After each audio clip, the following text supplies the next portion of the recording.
Good evening, dear listener. Tonight we embark on a journey unlike any other, stepping through the veil of time into a world where death walks the cobblestone streets and hope flickers like candlelight in the darkness. If you enjoy calm history like this, you can also listen on Spotify or explore history audiobooks on Audible. Both are linked in the description for you. I invite you to close your eyes and imagine waking up not as yourself, but as someone entirely different in a time when survival was never guaranteed. The morning light filters weakly through dirty glass, barely illuminating the cramped chamber where you find yourself awakening. Your body feels different, unfamiliar. The rough woolen dress clinging to your frame tells a story you're only beginning to understand.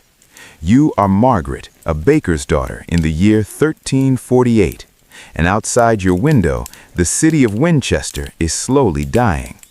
The first sensation that hits you isn't the ache in your back from the straw mattress or the chill seeping through the wooden shutters. It's the smell.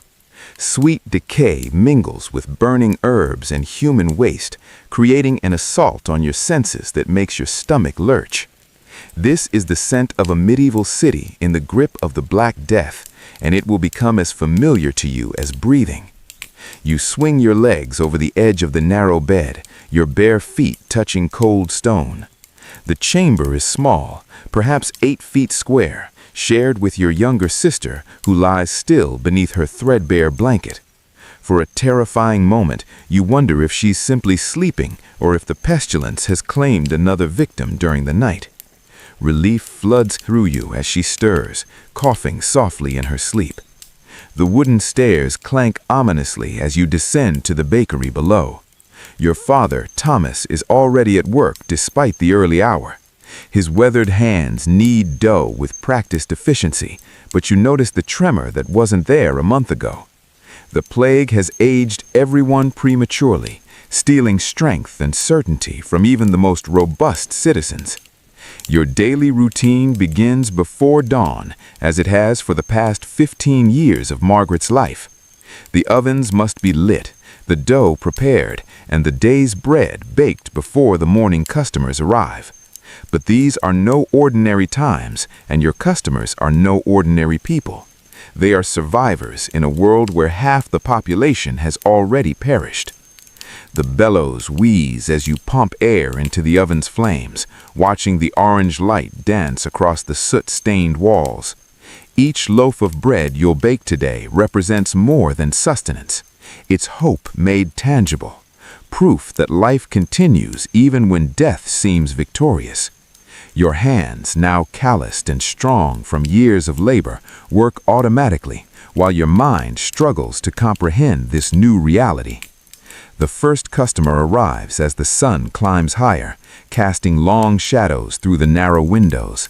She's wrapped in a heavy cloak despite the season, her face partially hidden by cloth meant to ward off the evil vapors that many believe carry the disease.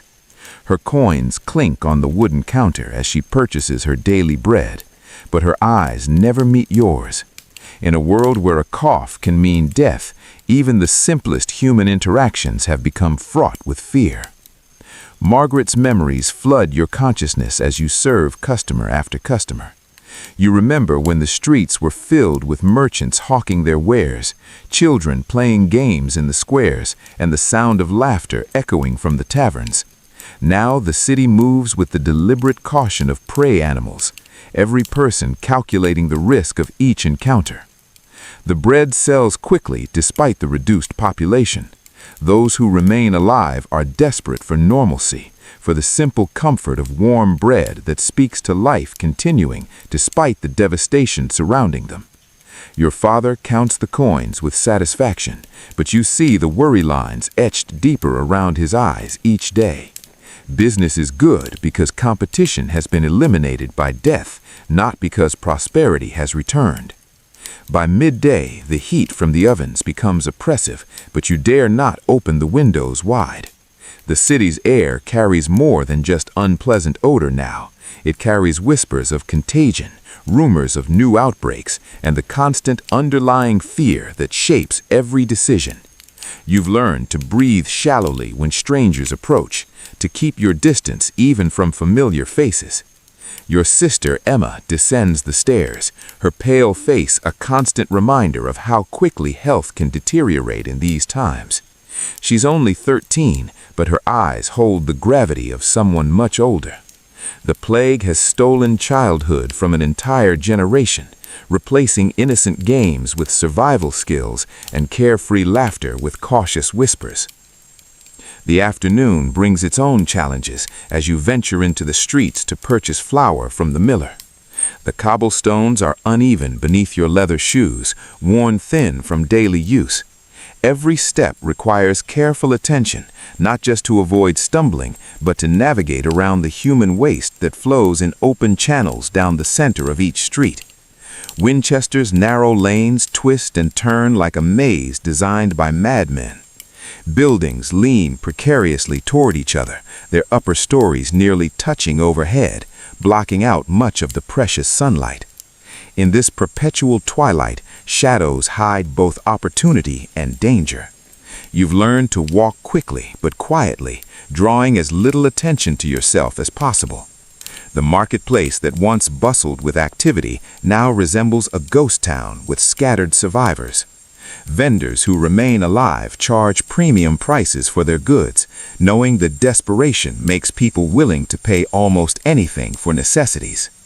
Your family's bakery provides some insulation from these inflated costs, but flour, salt, and other ingredients still require careful budgeting. The miller's shop stands at the edge of the city, where the plague's impact seems somehow less immediate. Perhaps it's the open spaces around the mill, or maybe it's simply that death feels less oppressive when you can see the horizon. The great wooden wheel turns slowly in the stream, grinding grain with the same methodical persistence that has sustained communities for generations. Your transaction with the miller is conducted with the formal politeness that has replaced genuine warmth in most social interactions. He measures your flour carefully, checking the weight twice before accepting payment. Trust has become a luxury few can afford when survival depends on every transaction being fair and accurate. The return journey to the bakery takes you past the cathedral, its towering spires reaching towards heaven like stone prayers for deliverance. The massive doors stand open, revealing flickering candles and the shadows of kneeling figures within. Some seek divine intervention for their own health, while others pray for the souls of those already lost.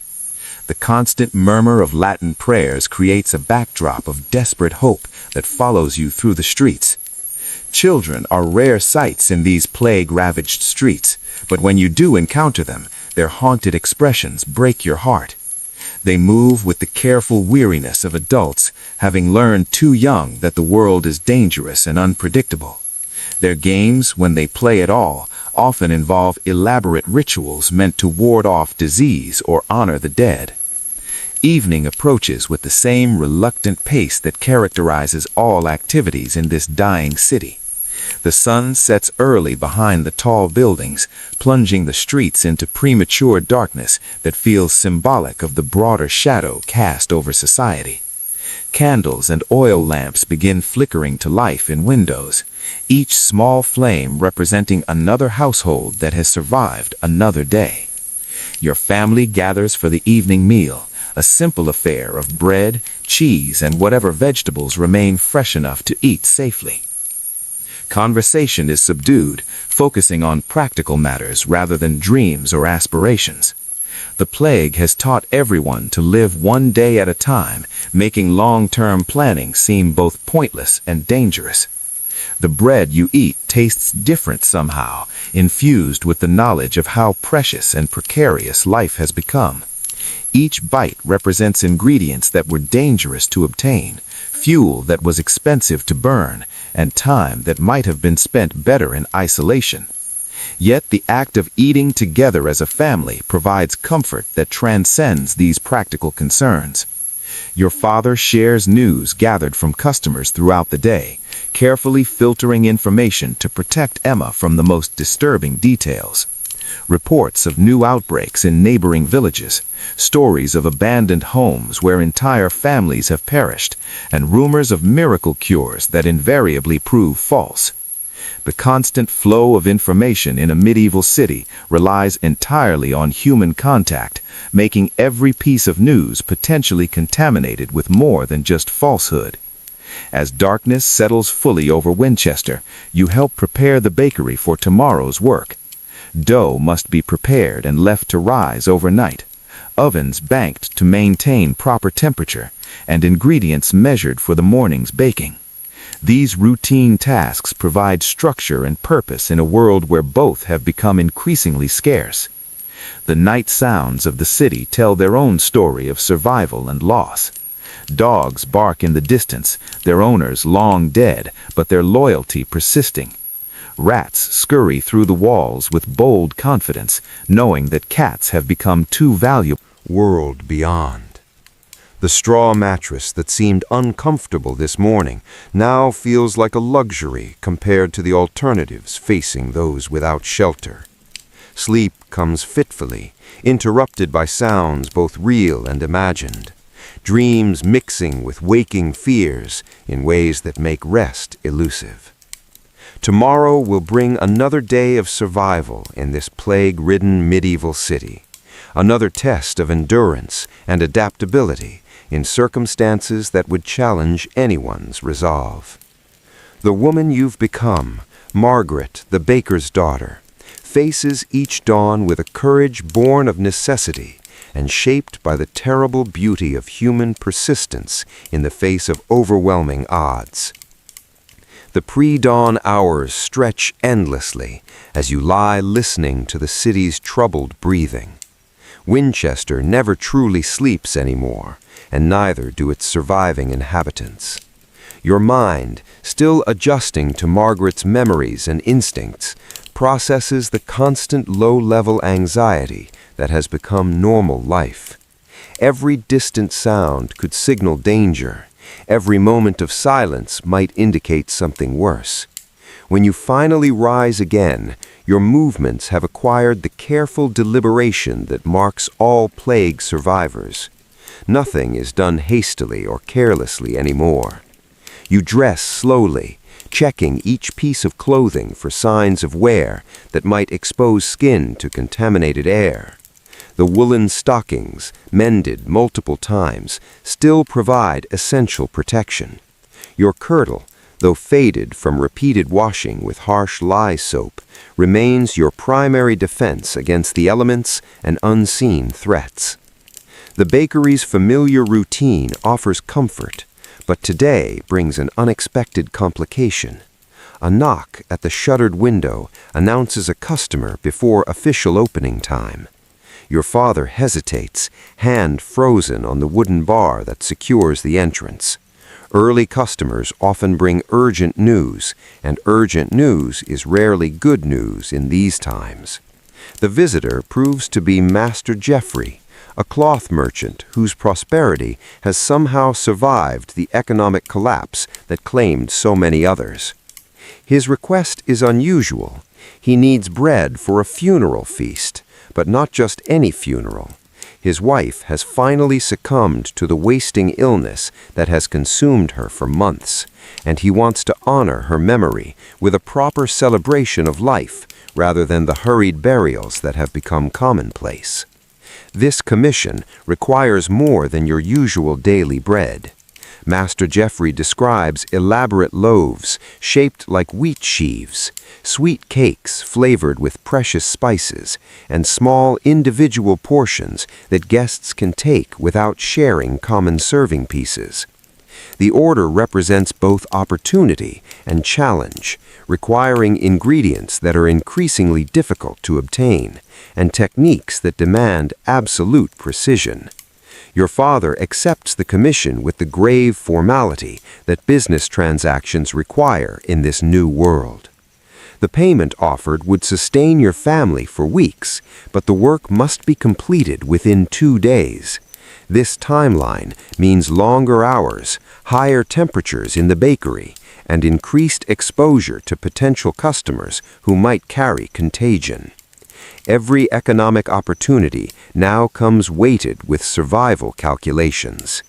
The morning's regular customers seem different today, more hurried and nervous than usual.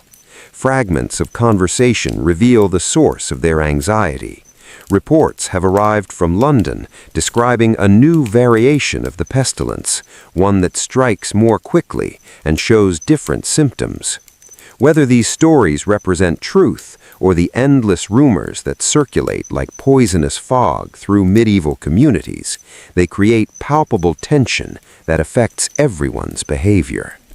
Your sister Emma proves invaluable as you begin preparations for Master Geoffrey's elaborate order. Her small hands are perfect for shaping delicate decorative elements, and her artistic eye helps create patterns that transform simple bread into something approaching art. Working together provides a welcome distraction from the grim realities surrounding your daily existence, allowing both of you to focus on creation rather than survival.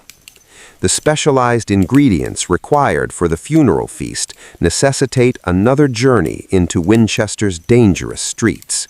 This time, your destination is the spice merchant's stall near the cathedral, where exotic seasonings command prices that would have seemed impossible before the plague reduced supply chains to desperate improvisation.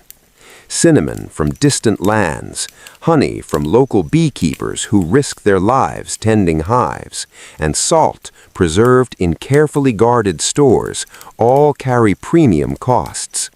The spice merchant, a wizened man whose survival seems miraculous given his advanced age, conducts business with the methodical care of someone who understands that mistakes can be fatal.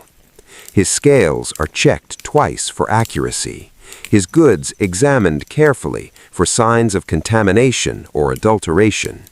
Trust may be scarce, but verification provides some measure of security in transactions where both parties risk exposure to disease. Your route home takes you past the city's main well, where a small crowd has gathered around a traveling preacher. His voice carries across the square as he delivers a sermon about divine judgment and earthly purification. Some listeners nod in agreement, finding comfort in explanations that make sense of senseless suffering.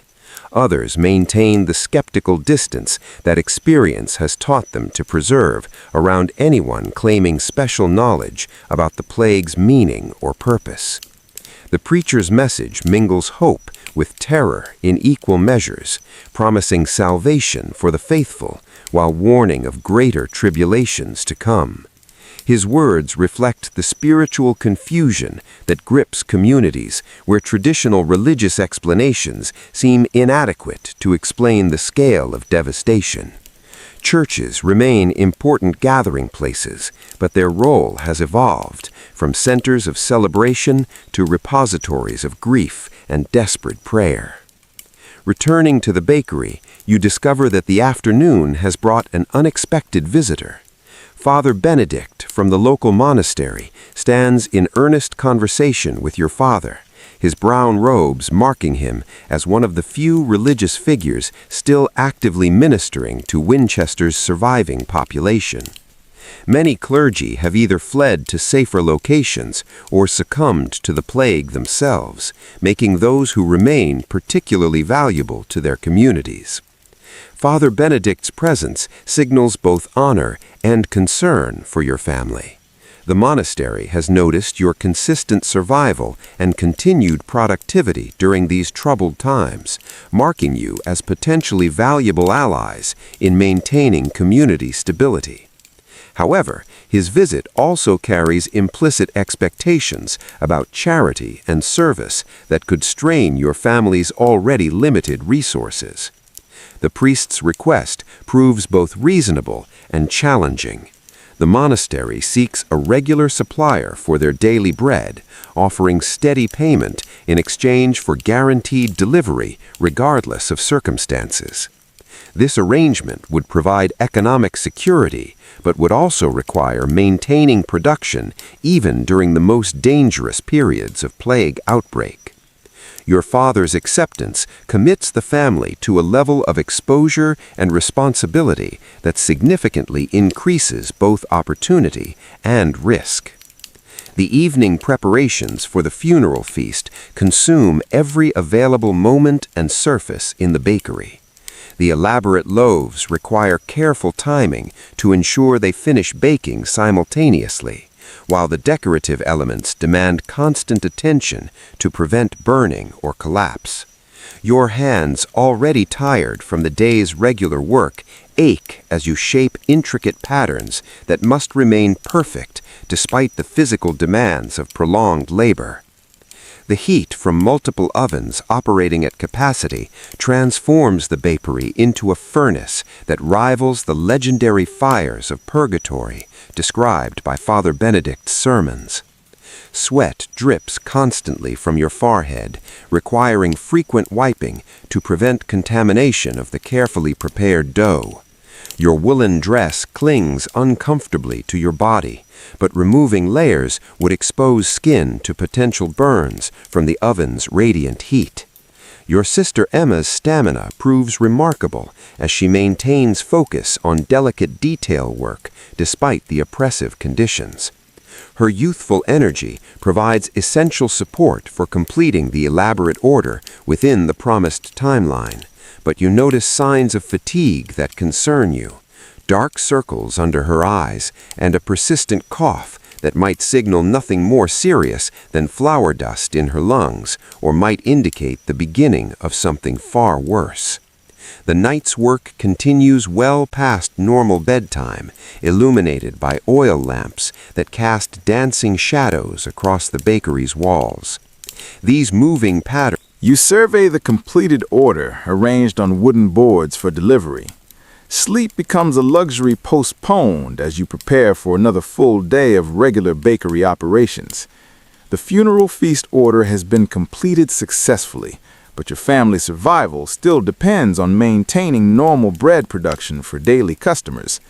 Your father's weathered face shows pride in the night's accomplishment, but also concerned about sustaining such intensive work periods without compromising health or safety.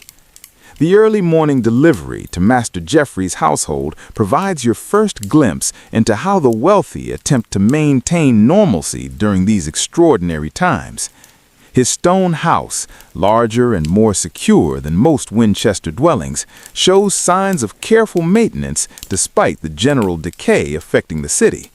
Servants still tend the grounds and maintain appearances, though their numbers have clearly been reduced by death or departure.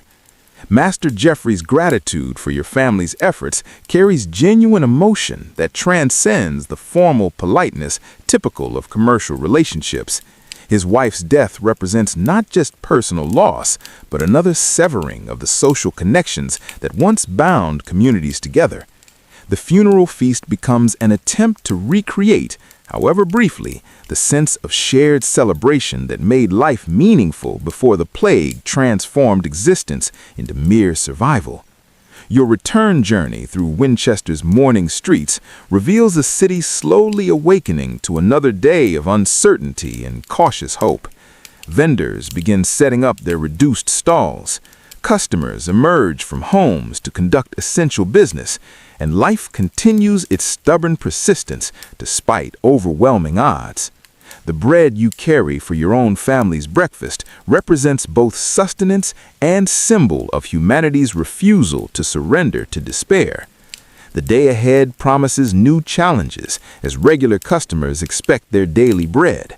While your family recovers from the previous night's intensive labor, your hands, cramped and sore from hours of detailed work, must continue the essential tasks that maintain your family's survival. Each loaf shaped and baked becomes another small victory against the forces of chaos and death that threaten to overwhelm medieval life. Winchester's bells begin their daily calling, marking time in a world where each hour survived represents an achievement worthy of gratitude. The bronze voices carry across the city's narrow streets and crowded buildings, reaching into every corner where human life persists despite impossible odds. Their familiar rhythm provides comfort and continuity that helps anchor communities when everything else seems subject to sudden and devastating change.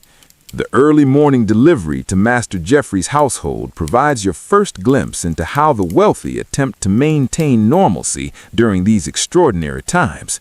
His stone house, larger and more secure than most Winchester dwellings, shows signs of careful maintenance despite the general decay affecting the city. Servants still tend the grounds and maintain appearances, though their numbers have clearly been reduced by death or departure. Master Jeffrey's gratitude for your family's efforts carries genuine emotion that transcends the formal politeness typical of commercial relationships. His wife's death represents not just personal loss, but another severing of the social connections that once bound communities together. The funeral feast becomes an attempt to recreate, however briefly, the sense of shared celebration that made life meaningful before the plague transformed existence into mere survival. Your return journey through Winchester's morning streets reveals a city slowly awakening to another day of uncertainty and cautious hope. Vendors begin setting up their reduced stalls.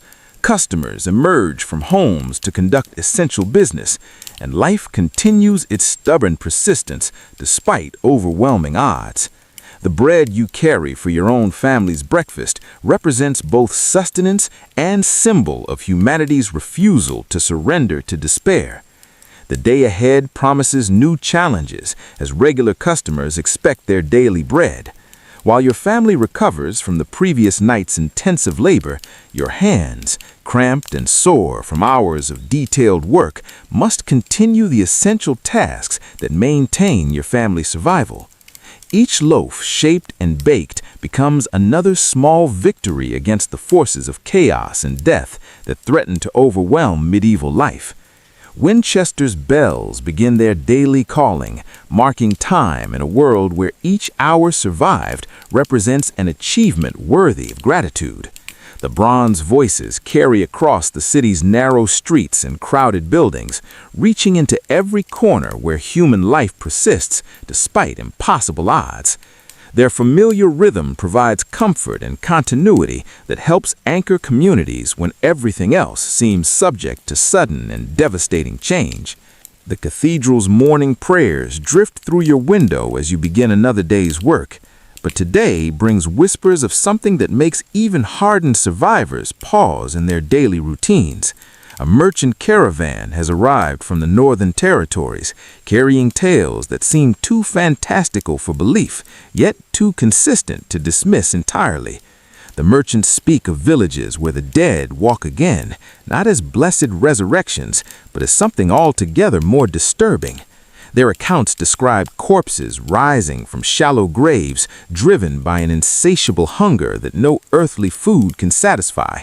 Your rational mind rejects such impossibilities, but Margaret's memories contain folklore about restless spirits and unquieted graves that suddenly seem less like superstition and more like warning. Your father dismisses these stories with the weary skepticism of someone who has witnessed enough real horrors to have no patience for imaginary ones. Yet you notice how his hands shake slightly as he measures flour, and how his eyes dart toward the shuttered windows more frequently than usual. Even the most practical survivors have learned that in times like these, the line between possible and impossible becomes dangerously thin.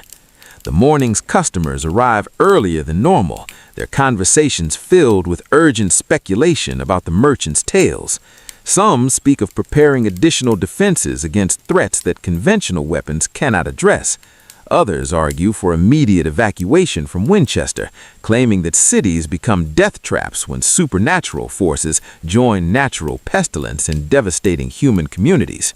Your sister Emma listens to these discussions with a wide-eyed fascination of youth, confronting concepts that exist beyond her experience. Her questions probe the boundaries between death and unlife, between Christian doctrine and pagan fears that Christianity never fully eliminated. You find yourself struggling to provide answers that offer comfort without encouraging dangerous curiosity about matters best left unexplored. The baker's routine continues despite mounting anxiety throughout the city. Dough rises according to natural laws that remain unchanged regardless of supernatural threats. Ovens heat to temperatures that transform grain into sustenance through processes perfected over generations of human ingenuity. These familiar tasks provide anchors of normality in circumstances that challenge every assumption about how the world operates. Yet, even routine activities feel different when performed under the shadow of impossible possibilities. The bread you need might feed people who will face threats that no medieval mind was prepared to comprehend.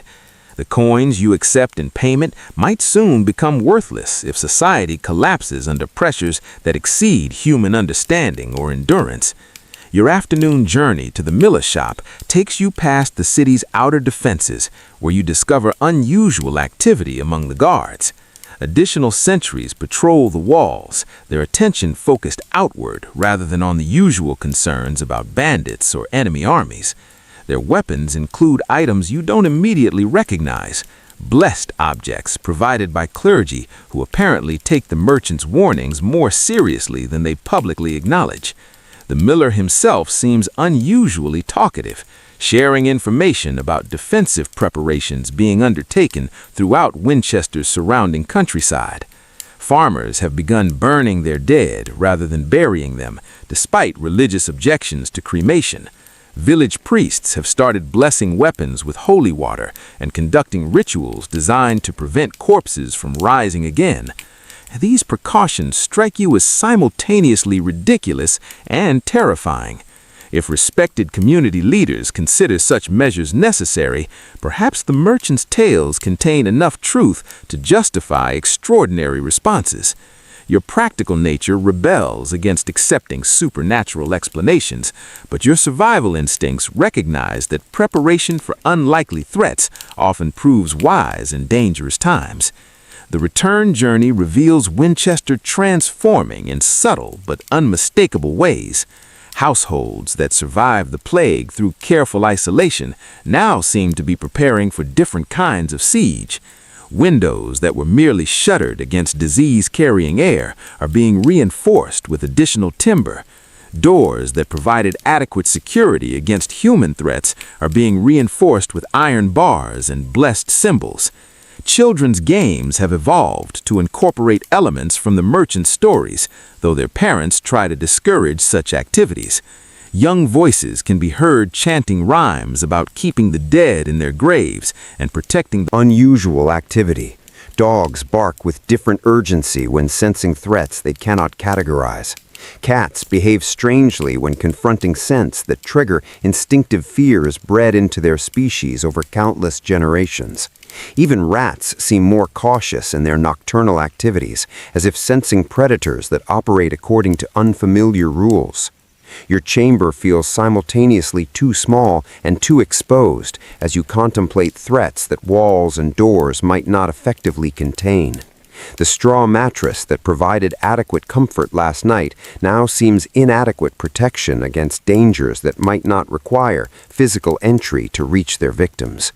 Your woolen blanket offers warmth but little security against fears that penetrate deeper than cold air.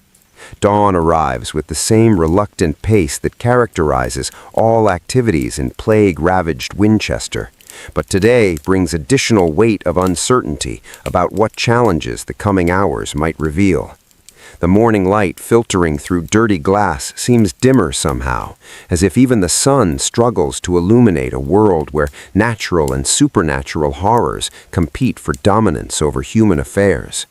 Your morning routine acquires new significance as each familiar task becomes potentially the last time you perform it under circumstances that remain recognizably normal.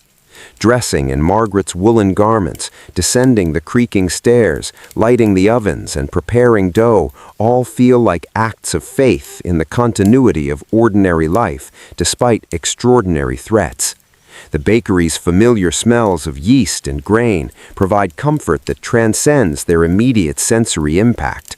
These aromas connect your present circumstances to countless generations of bakers who face their own challenges while maintaining the essential human activity of transforming raw materials into sustenance. Their persistence through previous disasters offers hope for surviving current impossibilities. Your father's movements show the careful deliberation of someone who has decided to maintain normal routines regardless of circumstances beyond his control. His weathered hands knead dough with the same practiced efficiency that sustained your family through the plague's worst periods. This determination to continue essential work provides stability that helps anchor your household against forces that threaten to sweep away everything familiar. The first customer arrives as shadows begin retreating before advancing daylight, her face showing the strain of sleepless hours spent contemplating threats that defy rational analysis. Her purchase of daily bread becomes an act of defiance against despair, a declaration that life must continue even when death takes forms that exceed human understanding. Her coins clink against the wooden counter with the same solid reality that grounds all commercial transactions in physical necessity. Winchester's narrow streets echo with the sounds of a community adapting to circumstances that challenge every assumption about survival in dangerous times. Hammers ring against metal as blacksmiths forge weapons designed for battles against enemies that conventional tactics cannot address. Voices chant prayers in languages both familiar and ancient, seeking divine intervention against threats that human wisdom cannot fully comprehend. The morning progresses with the relentless efficiency that characterizes medieval life, each hour bringing tasks that must be completed regardless of external circumstances. Bread must be baked, customers must be served, and families must be fed, even when the world seems balanced on the edge of incomprehensible transformation. These obligations provide structure that helps maintain sanity during periods when reality itself appears subject to fundamental alteration.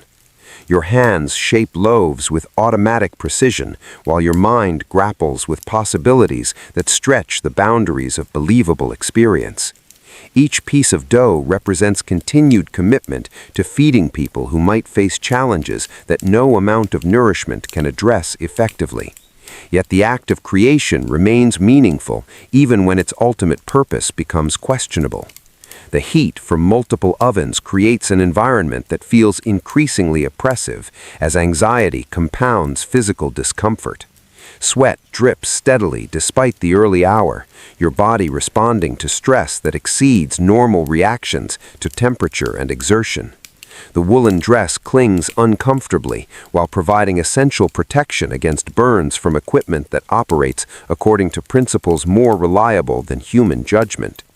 Emma's assistance proves invaluable as you struggle to maintain productivity despite distraction from circumstances that demand constant attention to potential threats.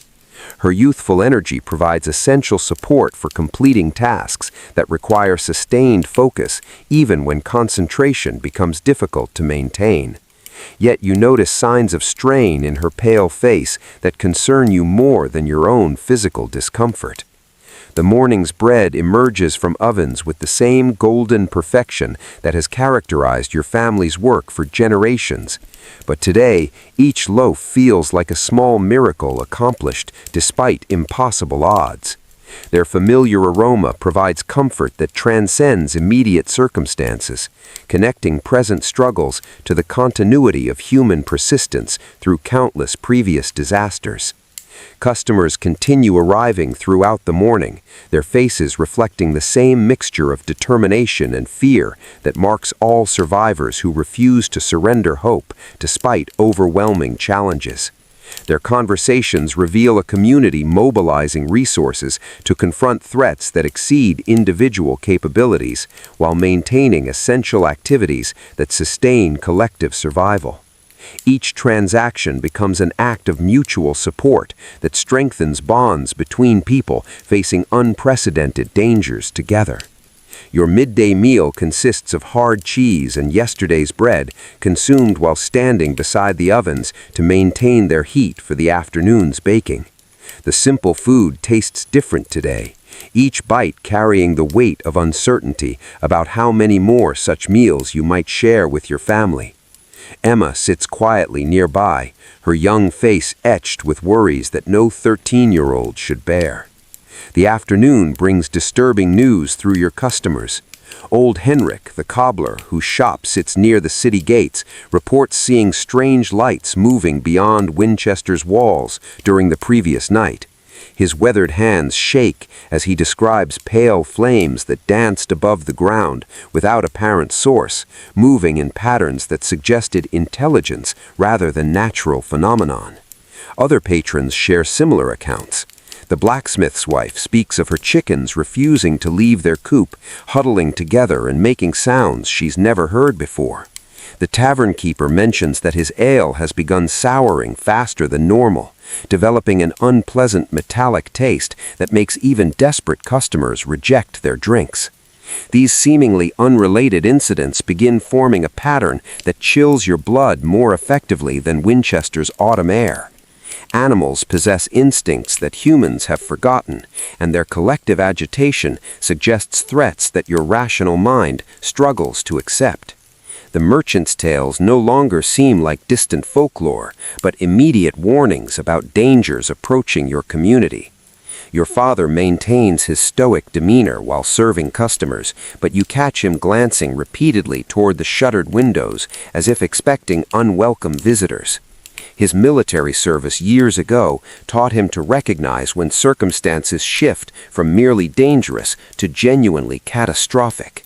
The subtle changes in his posture and movements signal preparations for conflicts that conventional weapons might not resolve. The afternoon's flower delivery requires another journey through Winchester's increasingly tense streets. Your route takes you past the monastery, where you observe unusual activity among the brown-robed brothers. They're constructing additional barriers around their walls, not the simple fortifications designed to deter human raiders, but elaborate arrangements of blessed symbols and consecrated materials. Brother Francis, whom you've known since childhood, acknowledges your passing with a grave nod that confirms your worst suspicions. The Church's response to the merchant's warnings extends beyond mere precaution into active preparation for supernatural warfare. Holy water is being prepared in unprecedented quantities, while ancient texts are being consulted for rituals long forgotten in more peaceful times. The miller's establishment shows similar signs of unusual preparation. Additional guards patrol the perimeter, their weapons gleaming with fresh applications of blessed oil.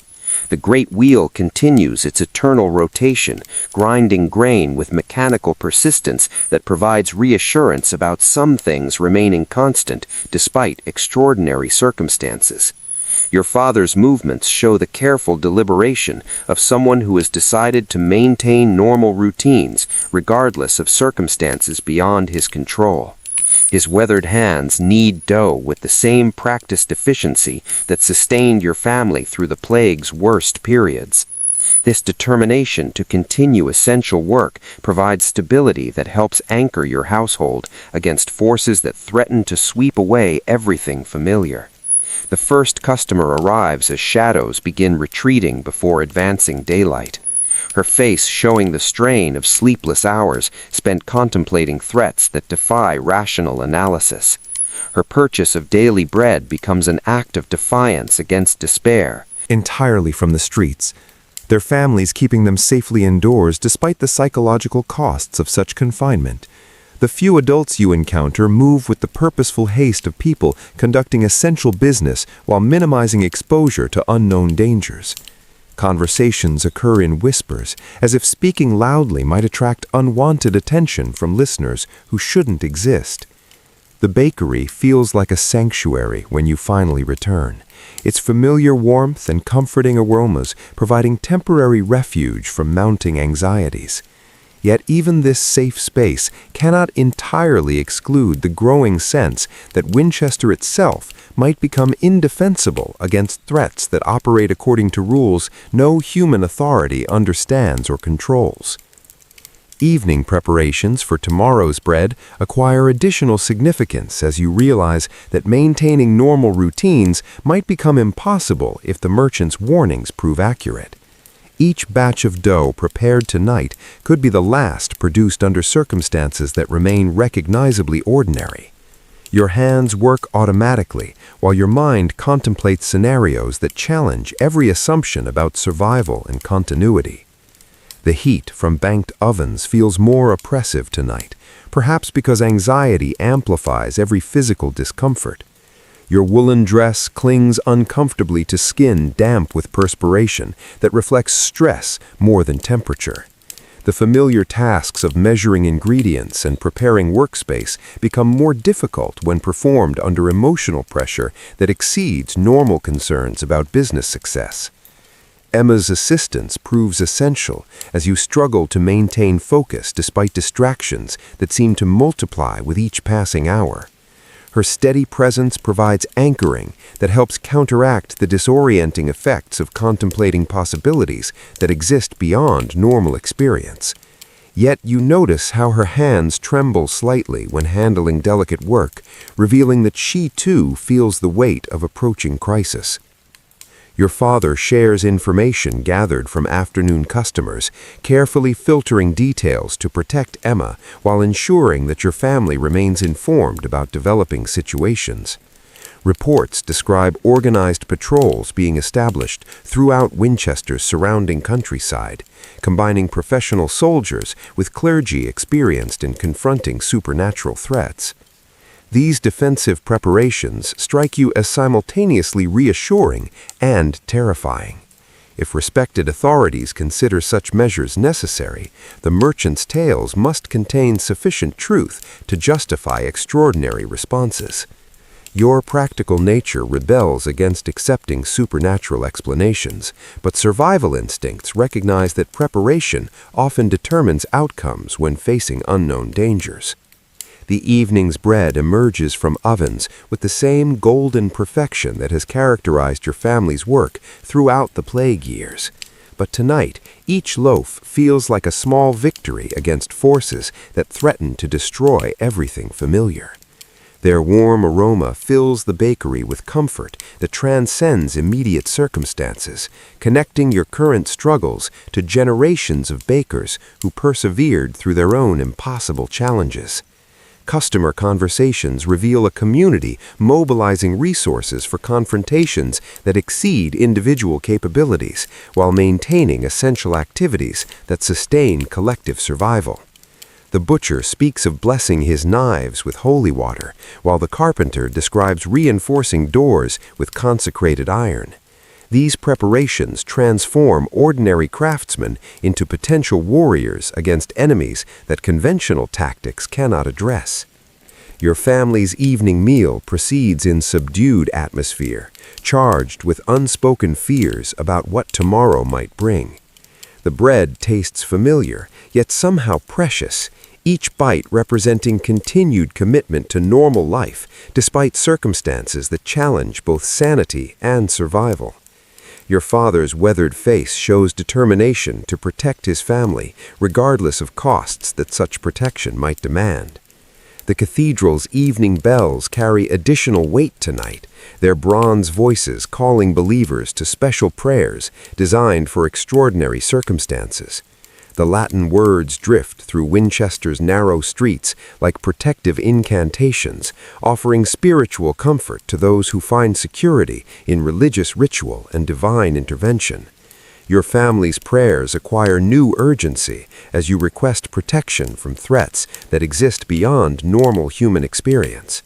The familiar words feel inadequate for circumstances that medieval theology struggles to address completely. Yet speaking them provides comfort that transcends literal meaning. Each phrase connects your household to countless generations of believers who faced their own seemingly impossible challenges. Night falls with the gradual inevitability that has marked each day's end throughout your life, but tonight brings heightened awareness of sounds that might signal approaching danger. Winchester never truly sleeps anymore, its surviving inhabitants maintaining constant vigilance against threats, both natural and supernatural.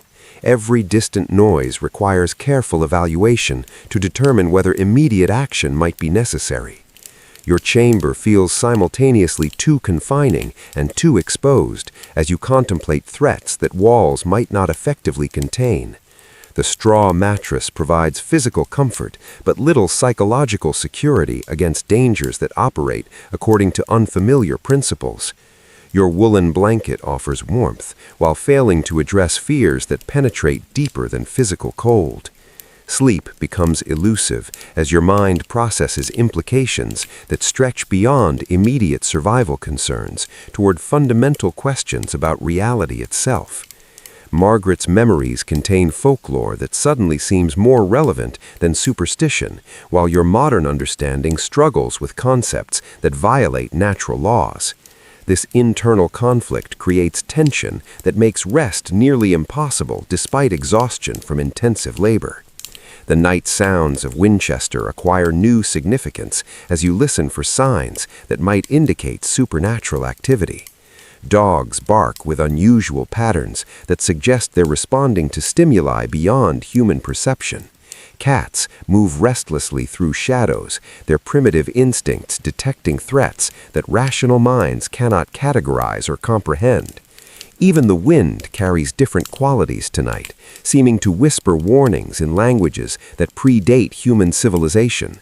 Tree branches scrape against shutters with rhythms that sound almost like deliberate communication, as if nature itself attempts to convey information about approaching dangers that exceed normal understanding. Your exhausted mind begins creating patterns from random sounds, transforming innocent noises into potential evidence of supernatural presence.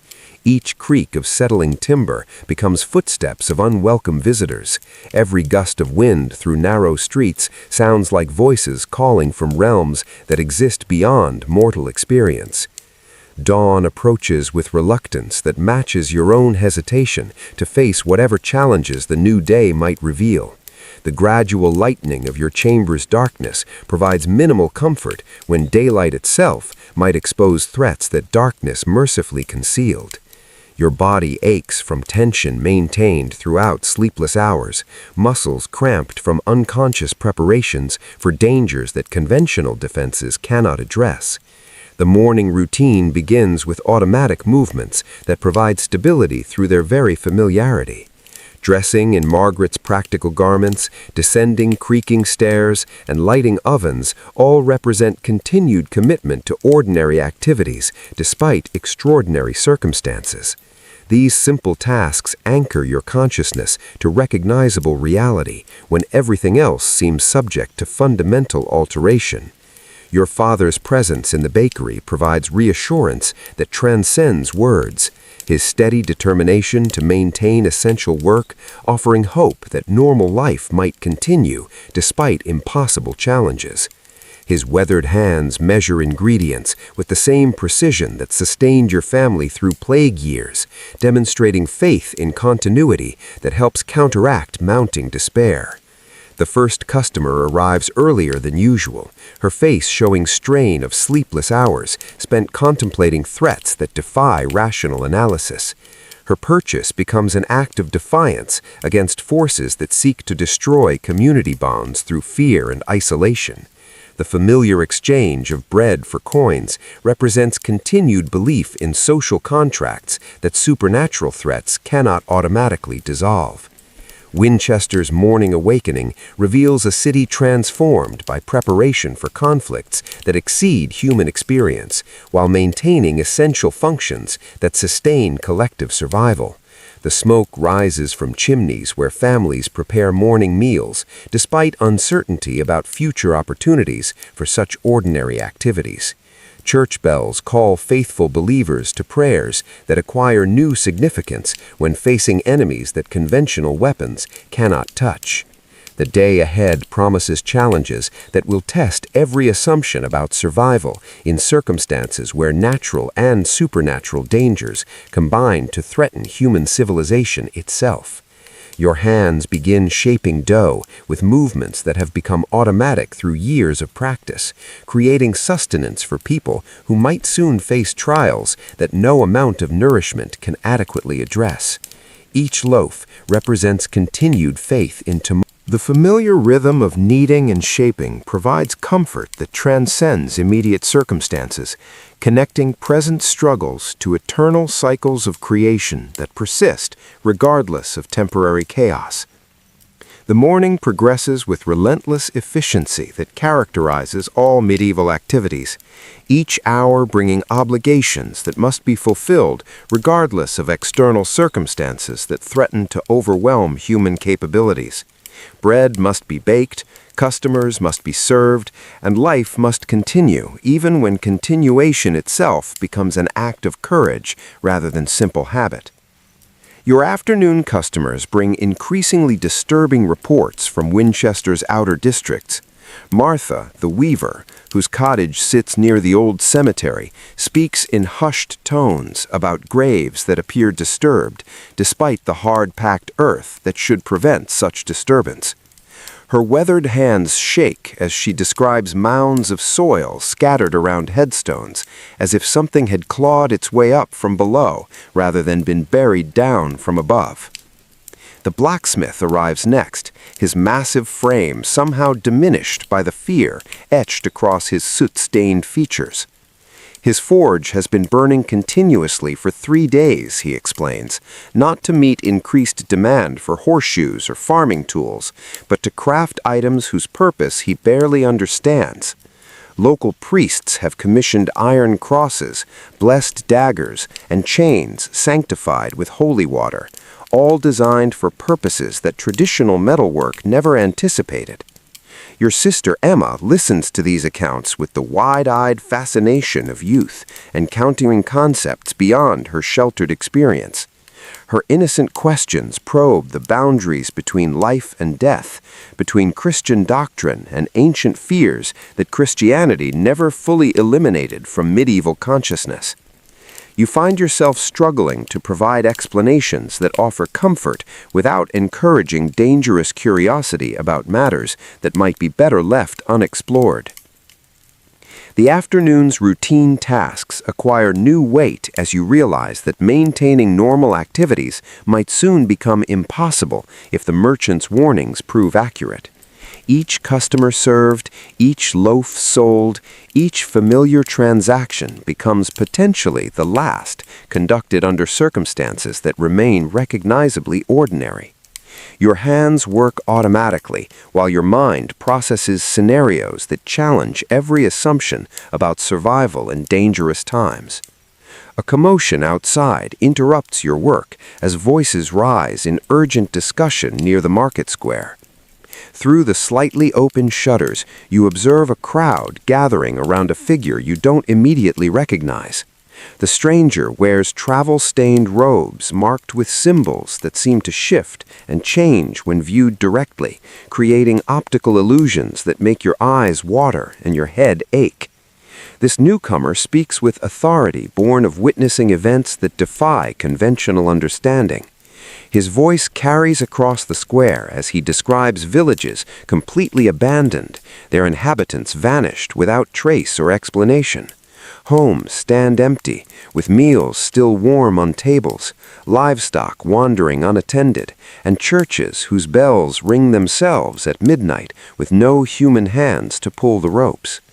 More disturbing still are his accounts of travelers who encountered figures walking along country roads at impossible hours.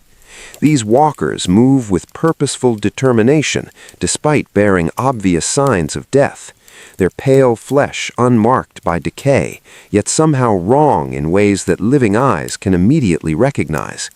They seem drawn toward populated areas by hunger that ordinary food cannot satisfy.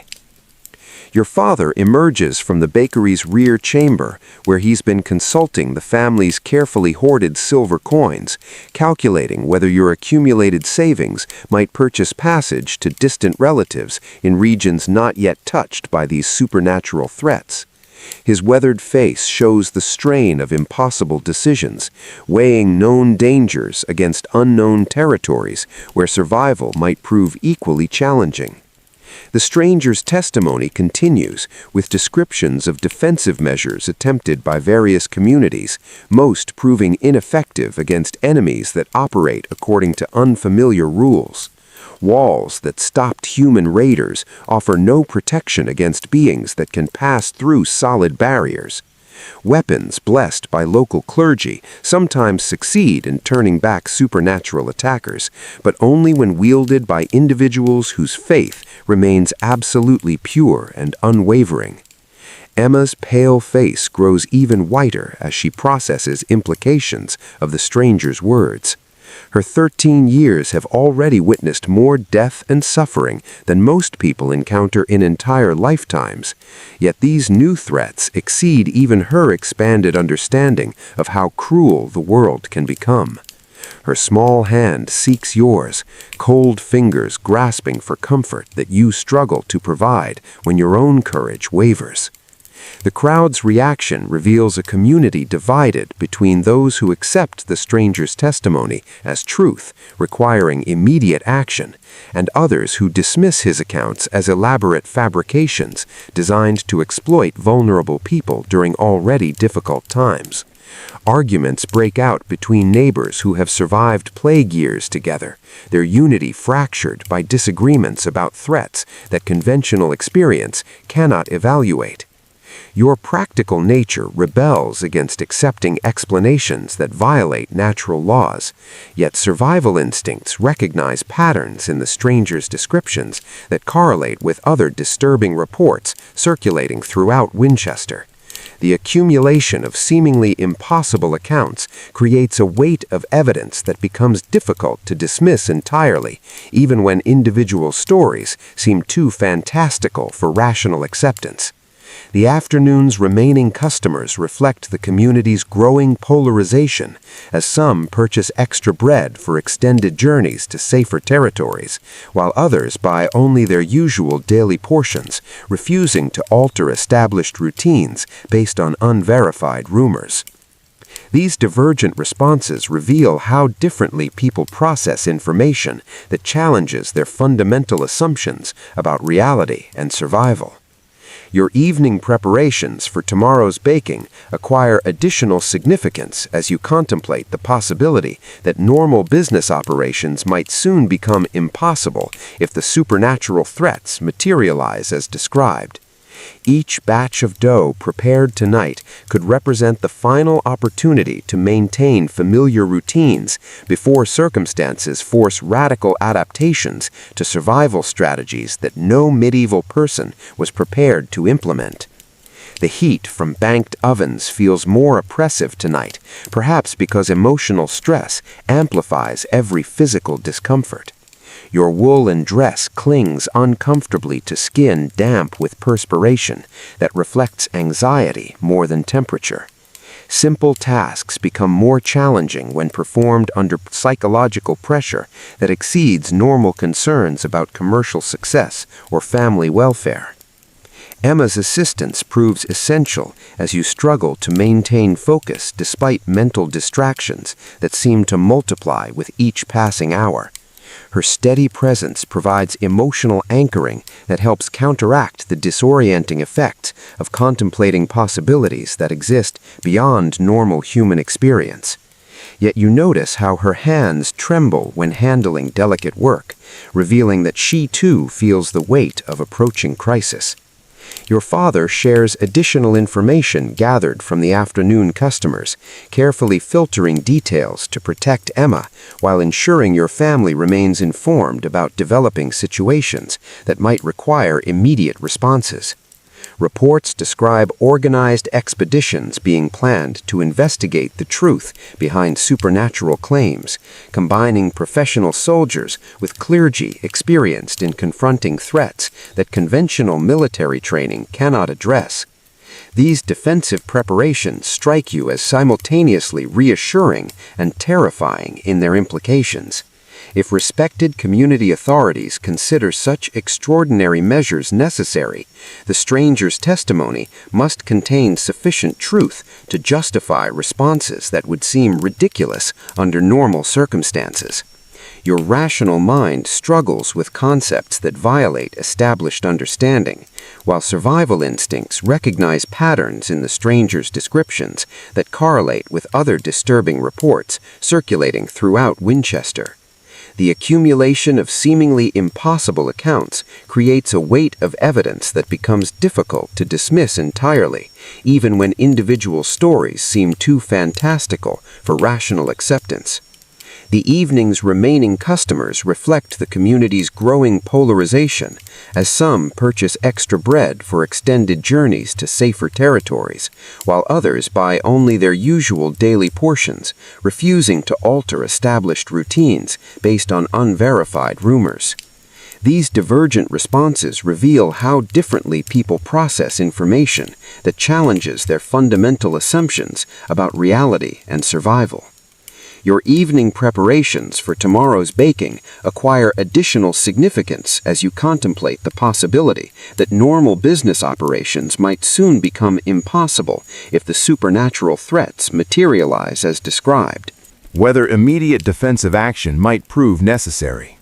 Your chamber feels simultaneously too confining and too exposed as you contemplate threats that conventional barriers might not effectively contain. The straw mattress provides physical comfort, but minimal psychological security against dangers that operate according to principles no human authority understands or controls. Your woolen blanket offers warmth while failing to address fears that penetrate deeper than physical cold or ordinary concerns about survival. Sleep becomes nearly impossible as your mind processes implications that extend beyond immediate survival toward fundamental questions about the nature of reality itself. Margaret's memories contain folklore about restless spirits and unquiet graves that suddenly seems more relevant than mere superstition. While your modern understanding struggles with concepts that violate natural laws governing life and death, the night sounds of Winchester require new layers of meaning as you listen for signs that might indicate supernatural presence among the familiar noises of a medieval city settling into uneasy rest. Dogs bark with unusual patterns that suggest they're responding to stimuli beyond human perception. Cats move restlessly through shadows, their primitive instincts detecting threats that rational minds cannot categorize or comprehend adequately. Even the wind carries different qualities tonight, seeming to whisper warnings in languages that predate human civilization, while carrying scents that don't correspond to any familiar source. Tree branches scrape against shutters with rhythms that sound almost like deliberate communication attempts, as if nature itself seeks to convey urgent information about approaching dangers that exceed normal understanding. Your exhausted mind begins creating patterns from random sounds, transforming innocent environmental noises into potential evidence of supernatural activity. Each creak of settling timber becomes possible footsteps of unwelcome visitors. Every gust of wind through narrow streets sounds like voices calling from realms that exist beyond mortal experience or comprehension. Dawn approaches with reluctance that matches your own hesitation to face whatever unprecedented challenges the new day might reveal. The gradual lightening of your chamber's darkness provides minimal comfort when daylight itself might expose threats that darkness mercifully concealed from human observation. Your body aches from tension maintained throughout sleepless hours, muscles cramped from unconscious preparations for conflicts that conventional defenses cannot address. The morning routine begins with automatic movements that provide psychological stability through their very familiarity and predictability. Dressing in Margaret's practical garments, descending creaking wooden stairs, and lighting ovens all represent continued commitment to ordinary activities despite extraordinary circumstances that challenge every assumption about normal existence. Your father's presence in the bakery provides reassurance that transcends verbal communication. His steady determination to maintain essential work, offering hope that recognizable life might continue despite impossible challenges that threaten to overwhelm human civilization. His weathered hands measure ingredients with the same mathematical precision that sustained your family through plague years, demonstrating faith in continuity that helps counteract mounting despair. The first customer arrives significantly earlier than usual, her face showing clear evidence of sleepless hours spent contemplating threats that defy rational analysis or conventional response.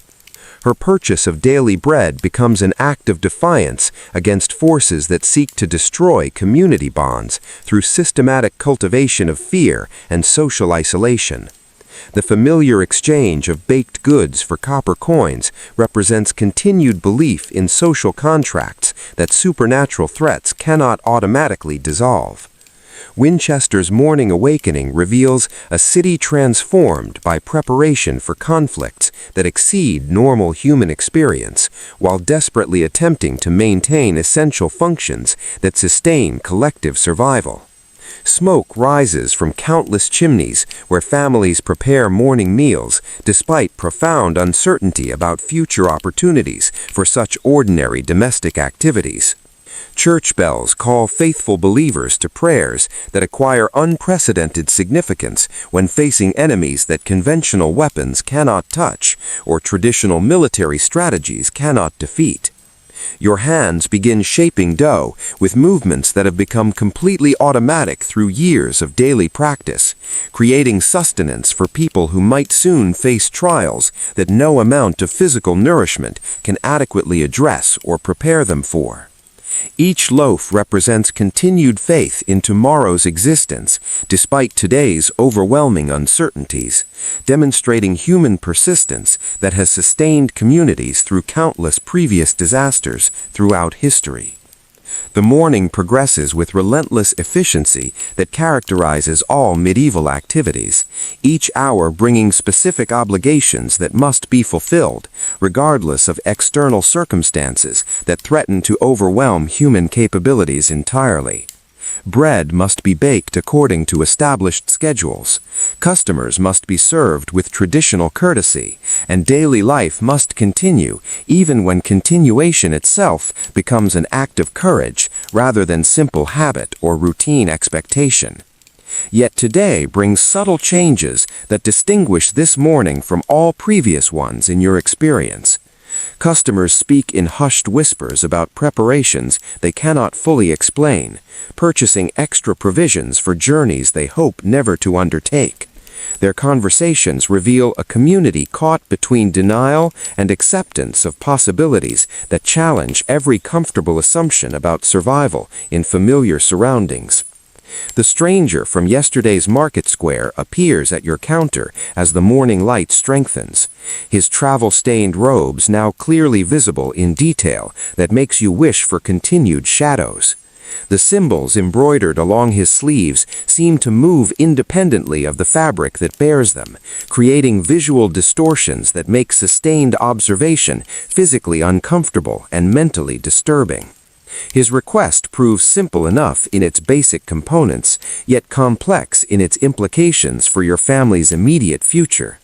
He seeks provisions for a journey to distant monasteries, where ancient knowledge might provide guidance for confronting supernatural threats that exceed local expertise. His willingness to pay premium prices for travel bread suggests both desperation and access to resources that ordinary merchants rarely possess. Your father's response reveals careful calculation of risks and opportunities that extend beyond simple commercial considerations. Accepting this commission would provide significant income during uncertain times, but would also associate your family with activities that might attract unwanted attention from forces both natural and supernatural. The decision requires weighing immediate benefits against potential consequences that no one can accurately predict or control. Emma watches these negotiations with fascination that concerns you more than her obvious fear would. Her youthful curiosity about matters that adults struggle to comprehend represents dangers that extend beyond immediate physical threats to psychological and spiritual welfare. Some knowledge proves too dangerous for unprepared minds to process safely, regardless of intellectual capability or emotional maturity. The stranger's presence transforms your familiar bakery into a space where ordinary and extraordinary intersect in ways that make simple activities feel laden with significance that exceeds their apparent purpose. His very existence validates accounts that rational minds prefer to dismiss, forcing acknowledgement of realities that comfortable assumptions cannot accommodate or explain adequately. Your morning's work continues with mechanical precision that masks growing internal turmoil as you process implications of choices that must be made without sufficient information to ensure favorable outcomes. Each decision carries potential consequences that extend far beyond immediate circumstances, affecting not just your family's survival, but their fundamental relationship with forces that operate according to principles no human authority fully understands. The heat from multiple ovens feels increasingly oppressive as psychological pressure compounds physical discomfort in ways that make concentration difficult to maintain. Simple tasks require extraordinary effort when performed under emotional stress that exceeds normal concerns about commercial success or family welfare during dangerous times. Your sister's steady assistance proves invaluable as you struggle to maintain productivity despite mental distractions that multiply with each new piece of disturbing information. Her reliable presence provides emotional stability that helps counteract the disorienting effects of contemplating scenarios that exist beyond conventional experience or preparation. The stranger's final request reveals the true purpose of his visit to your establishment. Beyond simple provisions for travel, he seeks information about local defensive preparations and community responses to supernatural threats that might affect broader regional strategies for confronting dangers that exceed. Intentions remain unclear despite their apparent expertise in matters that conventional wisdom cannot address. Providing too much information might compromise your family's security, while offering too little could miss opportunities for protection that such connections might provide during unprecedented challenges.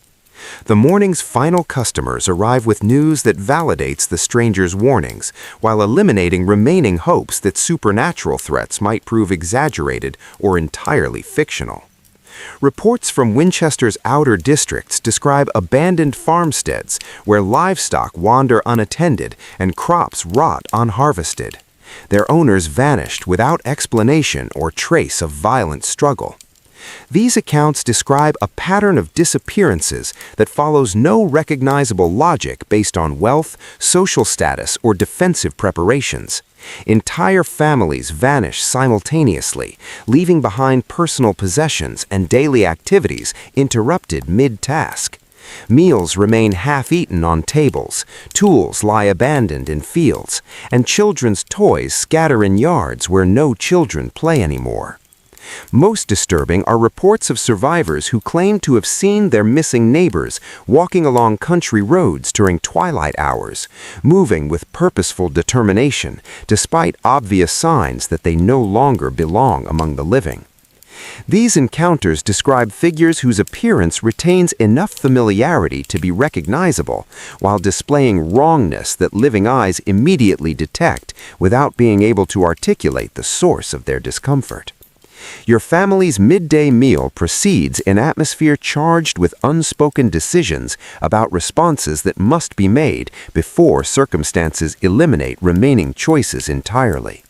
The bread tastes familiar, yet somehow precious, each bite representing continued commitment to normal existence, despite mounting evidence that normality itself might soon become impossible to maintain through conventional means.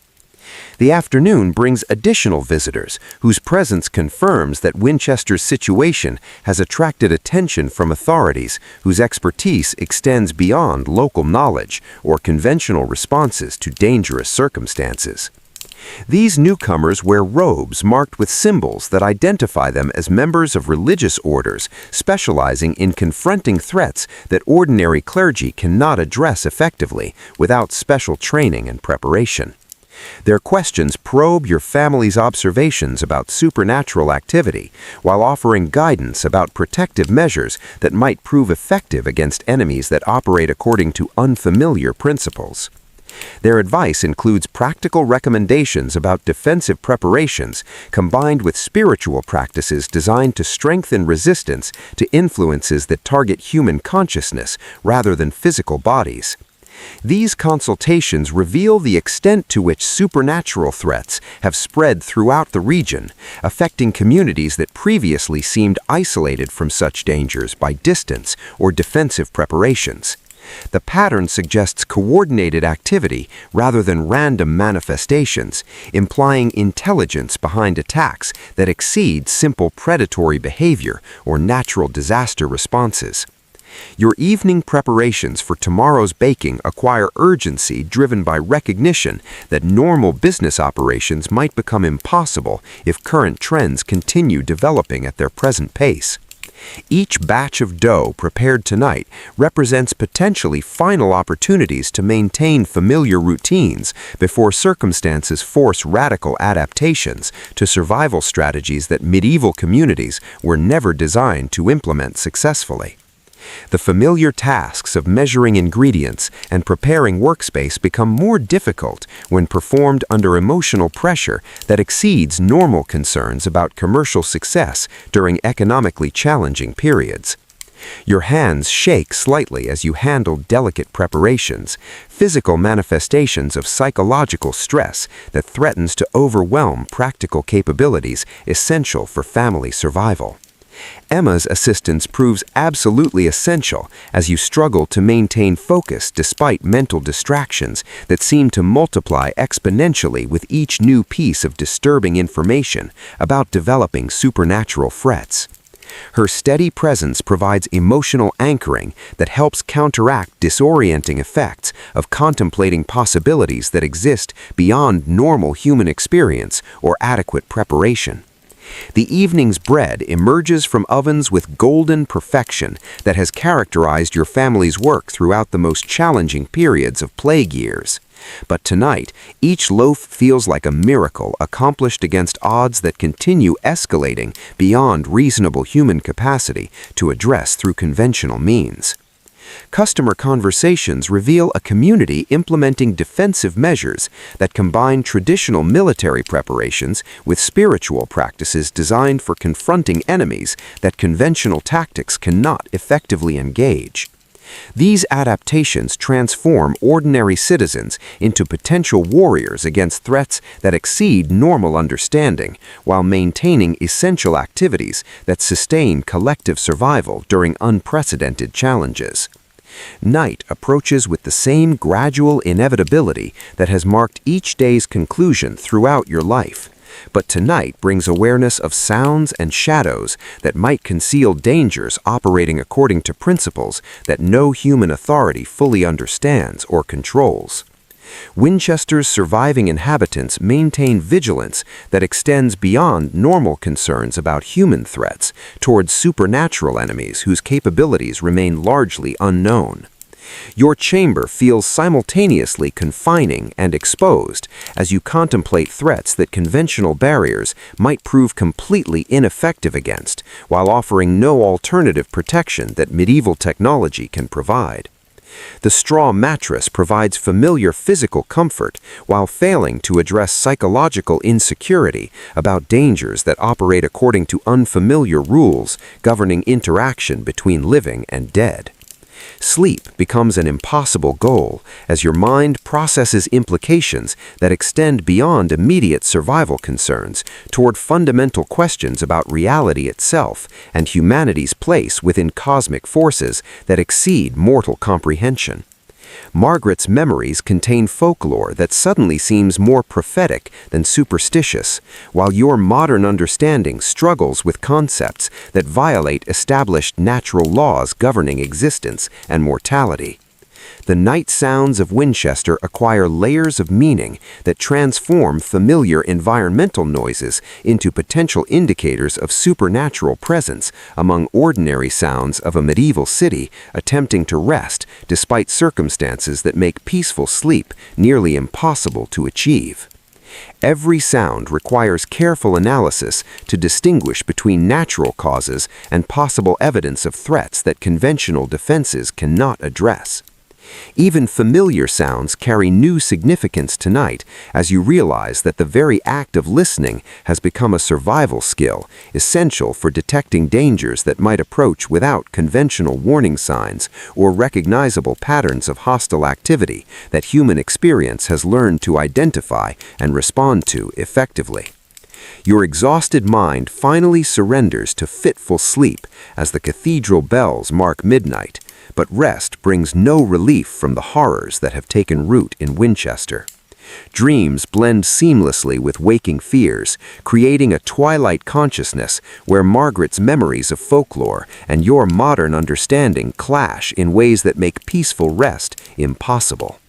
The pre-dawn hours stretch endlessly as you drift between sleep and wakefulness, your body responding to sounds that might exist only in your imagination or might herald the arrival of threats that daylight has thus far concealed. Each creak of settling timber sends jolts of adrenaline through your exhausted frame, while the distant barking of dogs create patterns that seem almost like warnings transmitted through the darkness.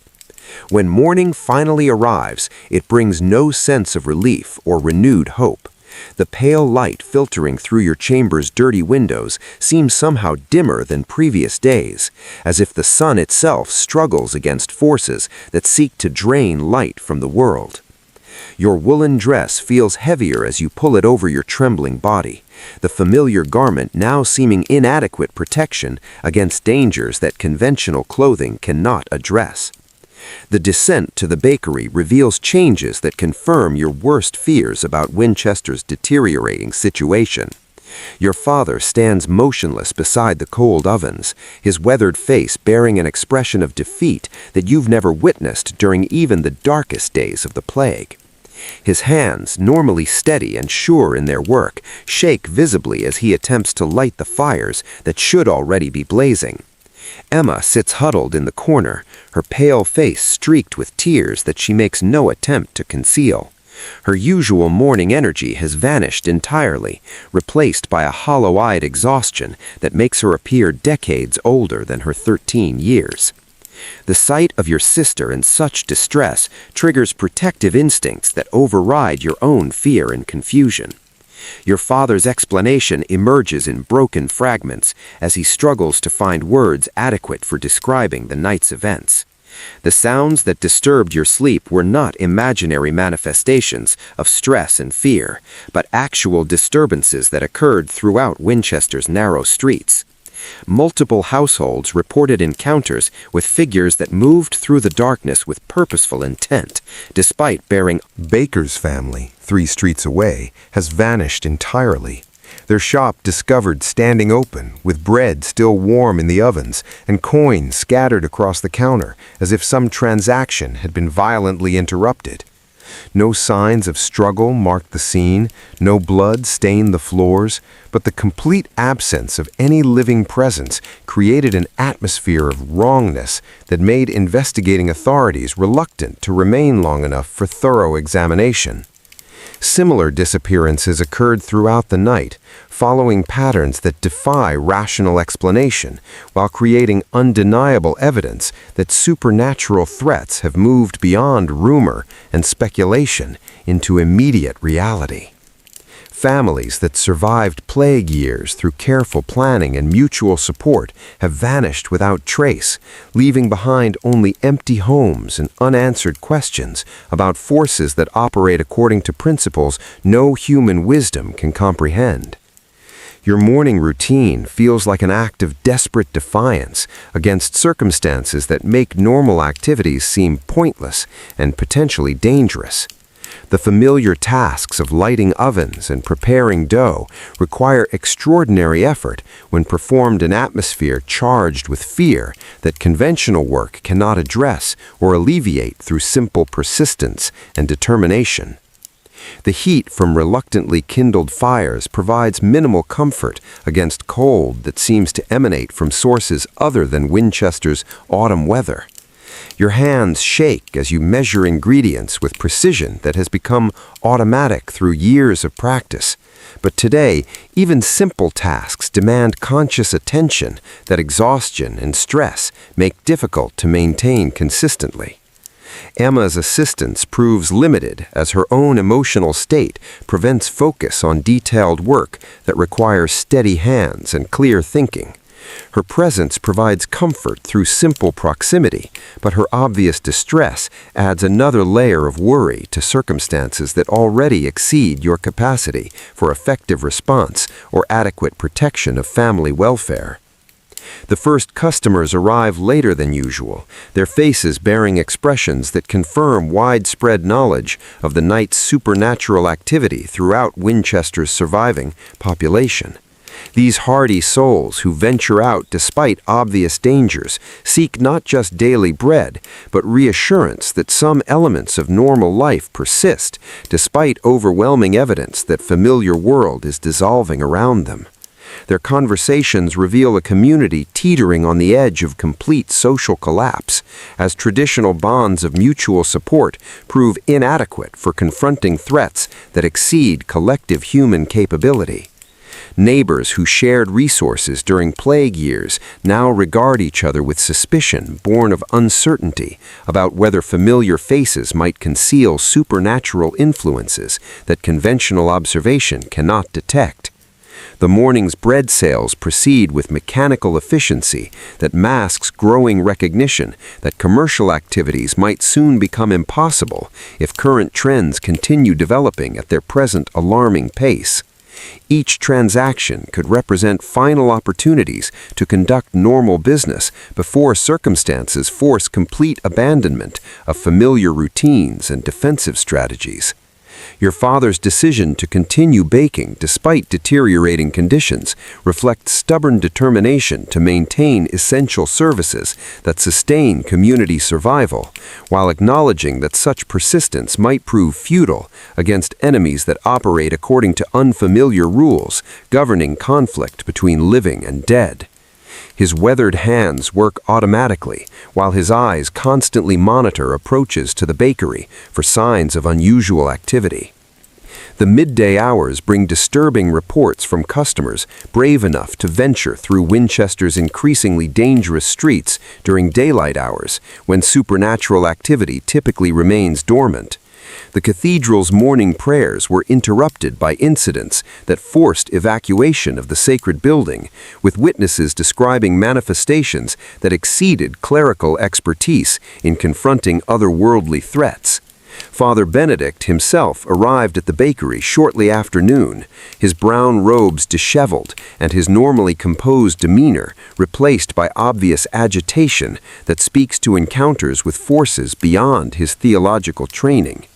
His request for blessed bread reveals desperation that conventional religious practices cannot adequately address through traditional sacraments and established ritual procedures.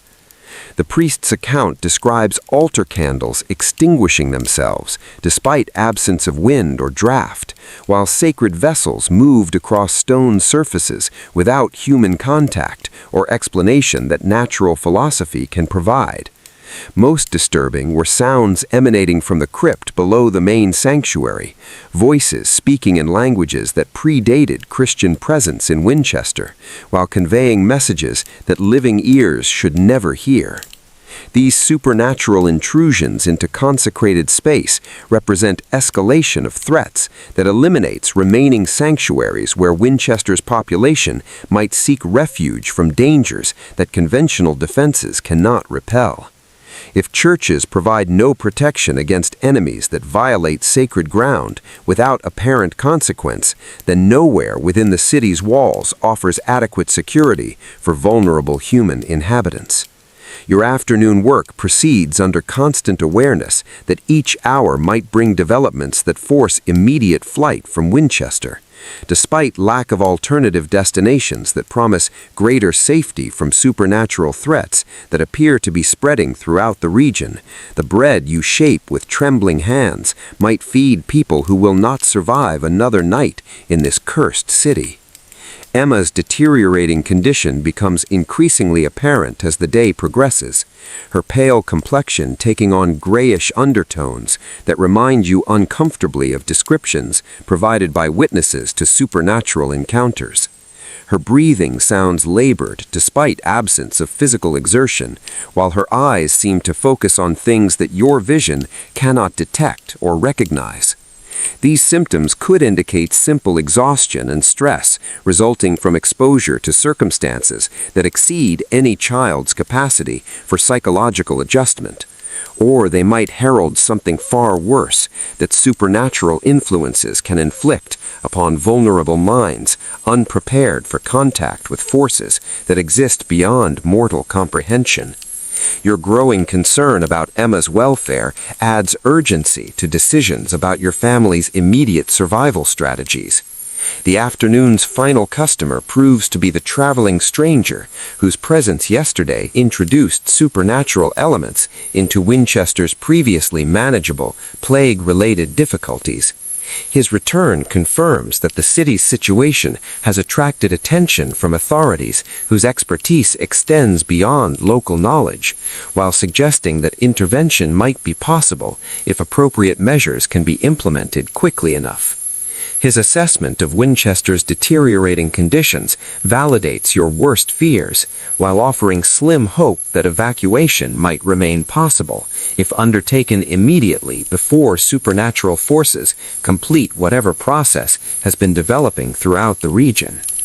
His detailed knowledge of escape routes and safe destinations represents both opportunity and enormous risk that must be evaluated without adequate information about his true intentions or capabilities.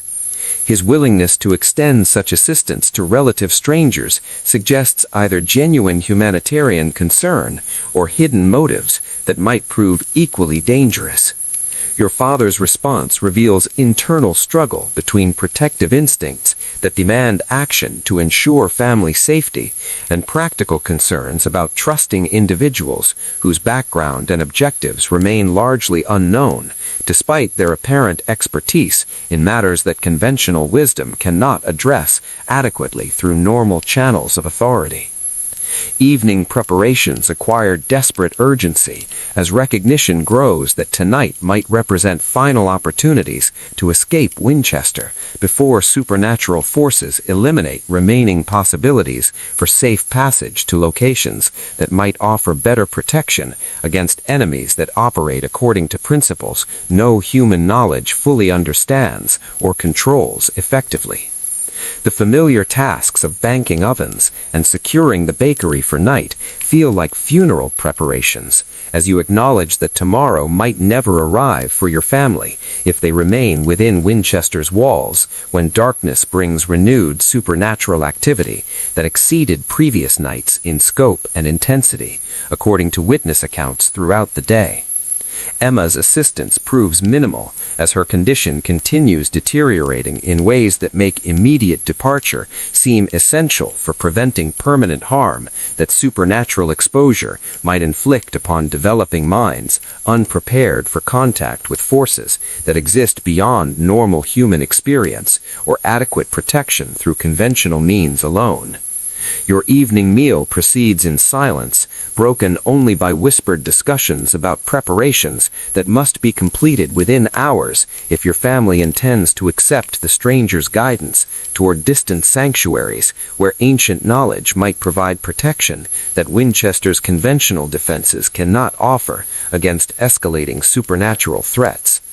The bread tastes like ashes. Mouth as you contemplate abandoning everything familiar to venture into unknown territories where survival depends entirely upon trusting individuals whose true nature remains mysterious despite their apparent willingness to assist desperate families seeking refuge from dangers that exceed human capability to resist through normal means. Your father's final decision emerges after prolonged internal struggle between competing obligations to protect his family while maintaining essential services that support community survival during unprecedented challenges. His weathered face shows resignation mixed with determination as he acknowledges that staying means certain death, while leaving offers uncertain hope for continued existence. The preparations begin immediately as your family gathers essential possessions that can be carried during forced march to distant locations where protective measures have allegedly proven effective against supernatural enemies that conventional weapons cannot touch or traditional military strategies cannot defeat through established tactical approaches. Emma's condition stabilizes slightly as departure plans take concrete form, suggesting that hope itself provides psychological medicine that counteracts some effects of supernatural exposure upon vulnerable minds unprepared for contact with forces that exist beyond mortal comprehension or adequate protection through normal human institutions and established social structures. The stranger returns as darkness settles over Winchester, his presence confirming that guidance towards safer territories remains available despite deteriorating conditions that make such journeys increasingly dangerous. With each passing hour, that supernatural activity continues developing throughout the region, according to patterns that suggest coordinated intelligence behind seemingly random attacks. His detailed instructions about route selection and timing reveal extensive knowledge of supernatural behavior patterns that enables prediction of safe passage windows when otherworldly forces focus their attention elsewhere, leaving temporary opportunities for movement that conventional military intelligence could never provide or anticipate through normal reconnaissance methods. The final preparations proceed with mechanical efficiency, driven by recognition that hesitation might eliminate remaining chances for escape before supernatural forces complete whatever process has been consuming Winchester's population through methods that leave no physical evidence while achieving results that conventional warfare could never accomplish through direct assault. Your family's possessions reduced to bare essentials that can be carried during extended travel through territories where resupply opportunities remain uncertain, while supernatural threats might appear without warning in locations that seem safe according to conventional assessment of defensive advantages and strategic positioning for avoiding hostile contact. The bakery stands empty for the first time in generations as your family prepares to abandon everything familiar in desperate gamble that distant monasteries might provide protection that Winchester's walls cannot offer against enemies that operate according to principles no human authority fully understands or controls through established methods of defensive preparation.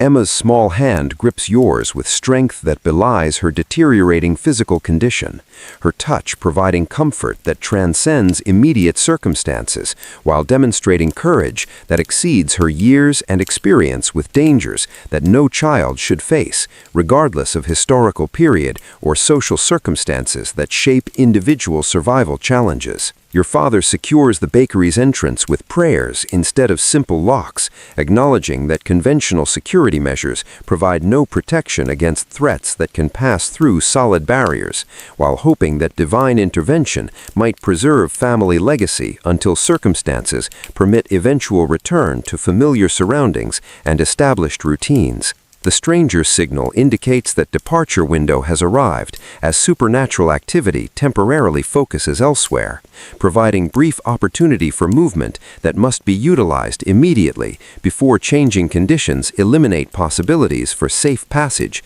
to distant locations where ancient knowledge allegedly offers protection against otherworldly enemies. Winchester's narrow streets stretch before your family like pathways into unknown future, where survival depends entirely upon maintaining faith that human persistence can overcome challenges that exceed normal capability, while trusting strangers whose true nature remains mysterious despite apparent willingness to assist desperate families seeking refuge from supernatural threats. The first steps away from everything familiar feel like descent into abyss, where conventional understanding provides no guidance, while supernatural dangers lurk beyond every shadow, yet continuing forward represents only remaining hope for preserving family unity against forces that seek to destroy human bonds through systematic cultivation of fear and isolation that conventional resistance cannot adequately address. The night air carries scents and sounds that seem different from Winchester's familiar atmosphere, suggesting that supernatural influence has already begun altering fundamental aspects of environment in ways that living senses can detect without being able to articulate sources of discomfort or wrongness that makes normal breathing feel like conscious effort rather than automatic biological function. Your family's journey begins under starlight that seems dimmer than previous nights, as if celestial illumination struggles against forces that seek to drain light from the world, while human refugees venture forth into darkness that might conceal either salvation or destruction, depending upon choices that must be made without adequate information about consequences that extend beyond immediate survival concerns. The stranger leads with confidence that suggests extensive experience navigating territories where supernatural threats require constant vigilance, while conventional maps provide inadequate guidance for avoiding dangers that operate according to unfamiliar geographical principles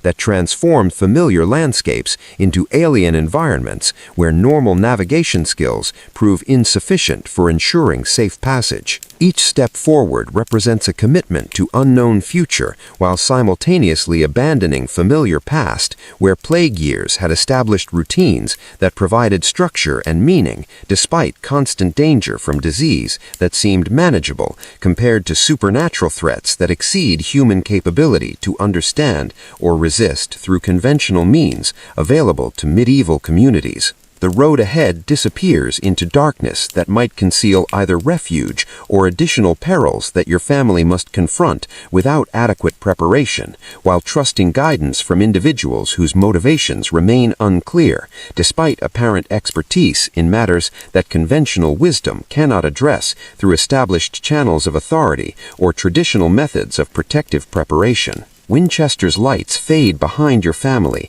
as the journey towards uncertain sanctuary begins in earnest, carrying hopes and fears into night that promises either salvation or destruction, depending upon factors that exceed human control, while supernatural forces continue their mysterious work according to principles that no mortal mind fully comprehends or adequately prepares to resist through available means. The medieval world transforms around your footsteps as familiar boundaries between possible and impossible dissolve under pressure from forces that operate according to rules that predate human civilization, while threatening to eliminate everything that makes existence meaningful for communities that depend upon shared understanding of reality's fundamental structure for maintaining social cohesion during challenging circumstances. Your family walks forward into darkness that might herald either dawn or eternal night, carrying precious cargo of human consciousness into uncertain future where survival depends upon maintaining faith that persistence can overcome challenges that exceed normal capability, while supernatural enemies work to destroy everything that distinguishes living from dead in a cosmic struggle whose outcome remains unknown, despite mounting evidence that familiar world approaches fundamental transformation. The cathedral bells have fallen silent behind you, their bronze voices no longer marking time in a world where temporal boundaries have begun to dissolve. Your family moves through countryside that seems altered by more than simple distance from Winchester's walls. The very air feels thicker here, carrying odors that don't correspond to any familiar source, while creating resistance that makes each breath require conscious effort. Emma's condition shows slight improvement as you progress away from the city's supernatural influences, her pale complexion gaining hints of color that had been absent for days. Yet her recovery remains fragile, dependent upon maintaining distance from forces that seem to concentrate around populated areas where human consciousness provides fuel for otherworldly appetites that conventional understanding cannot adequately explain or predict. The stranger's pace never varies, despite terrain that shifts between muddy tracks and rocky paths designed more for livestock than human travelers carrying essential possessions. His knowledge of route selection demonstrates familiarity with geographical features that maps never recorded, hidden ways that avoid population centers where supernatural activity has reached levels that make safe passage impossible. Passage impossible for unprotected individuals. Your father's military experience proves valuable as he monitors approaches from all directions while maintaining awareness of family members whose safety depends upon his ability to detect threats before they materialize into immediate danger. His weathered hands rest constantly near weapons blessed by Father Benedict, though their effectiveness against supernatural enemies remains untested and uncertain. The moonless night provides concealment that works both for and against your family's survival prospects. Darkness hides your movement from potential observers while simultaneously obscuring hazards that daylight would reveal clearly. Every step requires careful placement to avoid stumbling over obstacles that could create noise, attracting unwanted attention from entities whose hearing exceeds normal human capabilities. Hours pass without conversation as each family member focuses entirely upon maintaining pace that the stranger sets according to calculations that factor supernatural activity patterns into travel planning. His occasional gestures indicate direction changes or temporary halts that correspond to dangers your senses cannot detect, but his experience recognizes as significant threats requiring immediate avoidance measures. The landscape gradually transforms from familiar agricultural areas surrounding Winchester into wilder territories where human habitation becomes increasingly sparse. Abandoned farmsteads appear occasionally beside the path, their empty windows staring blindly across fields where crops rot unharvested and livestock wander without purpose or human guidance. These deserted homesteads tell stories of disappearances that followed patterns similar to Winchester's recent losses, suggesting that supernatural influences have spread throughout the region according to systematic progression rather than random manifestation. The scope of devastation exceeds anything plague years produced, eliminating entire communities without leaving physical evidence of violence or struggle. Your woolen dress catches on thorny bushes that seem to reach deliberately for passing travelers, requiring constant attention to avoid tears that would expose skin to night air that carries more than simple cold. The familiar garment provides psychological comfort through its connection to normal life, while offering minimal protection against environmental hazards that medieval clothing was never designed to address. Emma's small form struggles with terrain that challenges adult endurance, yet her determination exceeds physical limitations as she maintains pace that survival demands, regardless of personal comfort or fatigue. Her youth provides resilience that helps counteract supernatural exposure's debilitating effects, while her innocence offers some protection against influences that target experienced minds through accumulated fears and sorrows. The stranger's occasional warnings about specific hazards reveal intimate knowledge of supernatural behavior patterns that enables prediction of dangerous encounters before they materialize into immediate threats. His expertise suggests either extensive personal experience with otherworldly forces or access to ancient knowledge that conventional education never provides to ordinary individuals. Dawn approaches with reluctance that seems to reflect cosmic struggle between light and darkness, where supernatural forces seek to extend night's dominion beyond natural boundaries.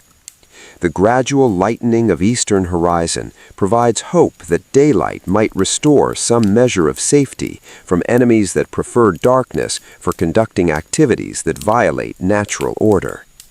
Your family's first rest comes as sunrise transforms the landscape into recognizable countryside where normal rules of survival might apply, despite underlying supernatural corruption that affects even seemingly pristine natural environments. The stranger selects a defensive position that offers multiple escape routes while providing concealment from observers who might approach from any direction. The morning meal consists of bread baked in your family's ovens less than 12 hours earlier, yet it tastes like food from another lifetime, when normal concerns about commercial success and customer satisfaction seemed important compared to current focus on basic survival against enemies that conventional preparation cannot adequately address. Emma's appetite returns slowly as distance from Winchester reduces supernatural pressure that had been affecting her physical condition in ways that conventional medicine cannot diagnose or treat effectively. Her recovery provides evidence that escape was undertaken before permanent damage occurred, though complete healing might require reaching sanctuaries where protective measures offer more comprehensive defense. Your father shares the first substantial conversation since departure began, describing defensive preparations observed in communities that successfully resisted supernatural attack through combinations of military readiness and spiritual protection. These accounts provide hope that human resistance remains possible despite overwhelming odds against conventional forces facing otherworldly enemies. The stranger's detailed knowledge of successful defensive strategies reveals a network of communities that have developed effective responses to supernatural threats through cooperation between military authorities and religious institutions whose expertise extends beyond normal clerical training. His information suggests that organized resistance exists despite apparent isolation of individual settlements.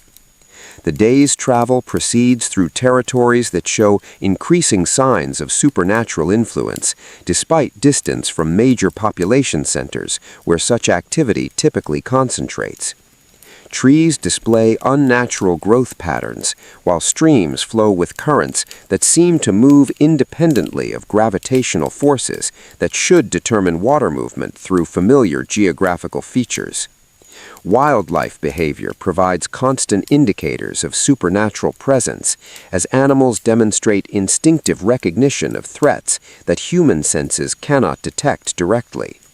Birds avoid certain areas entirely, while forest creatures exhibit nervous behaviors that suggest awareness of predators whose nature exceeds normal biological categories that conventional observation can identify and classify.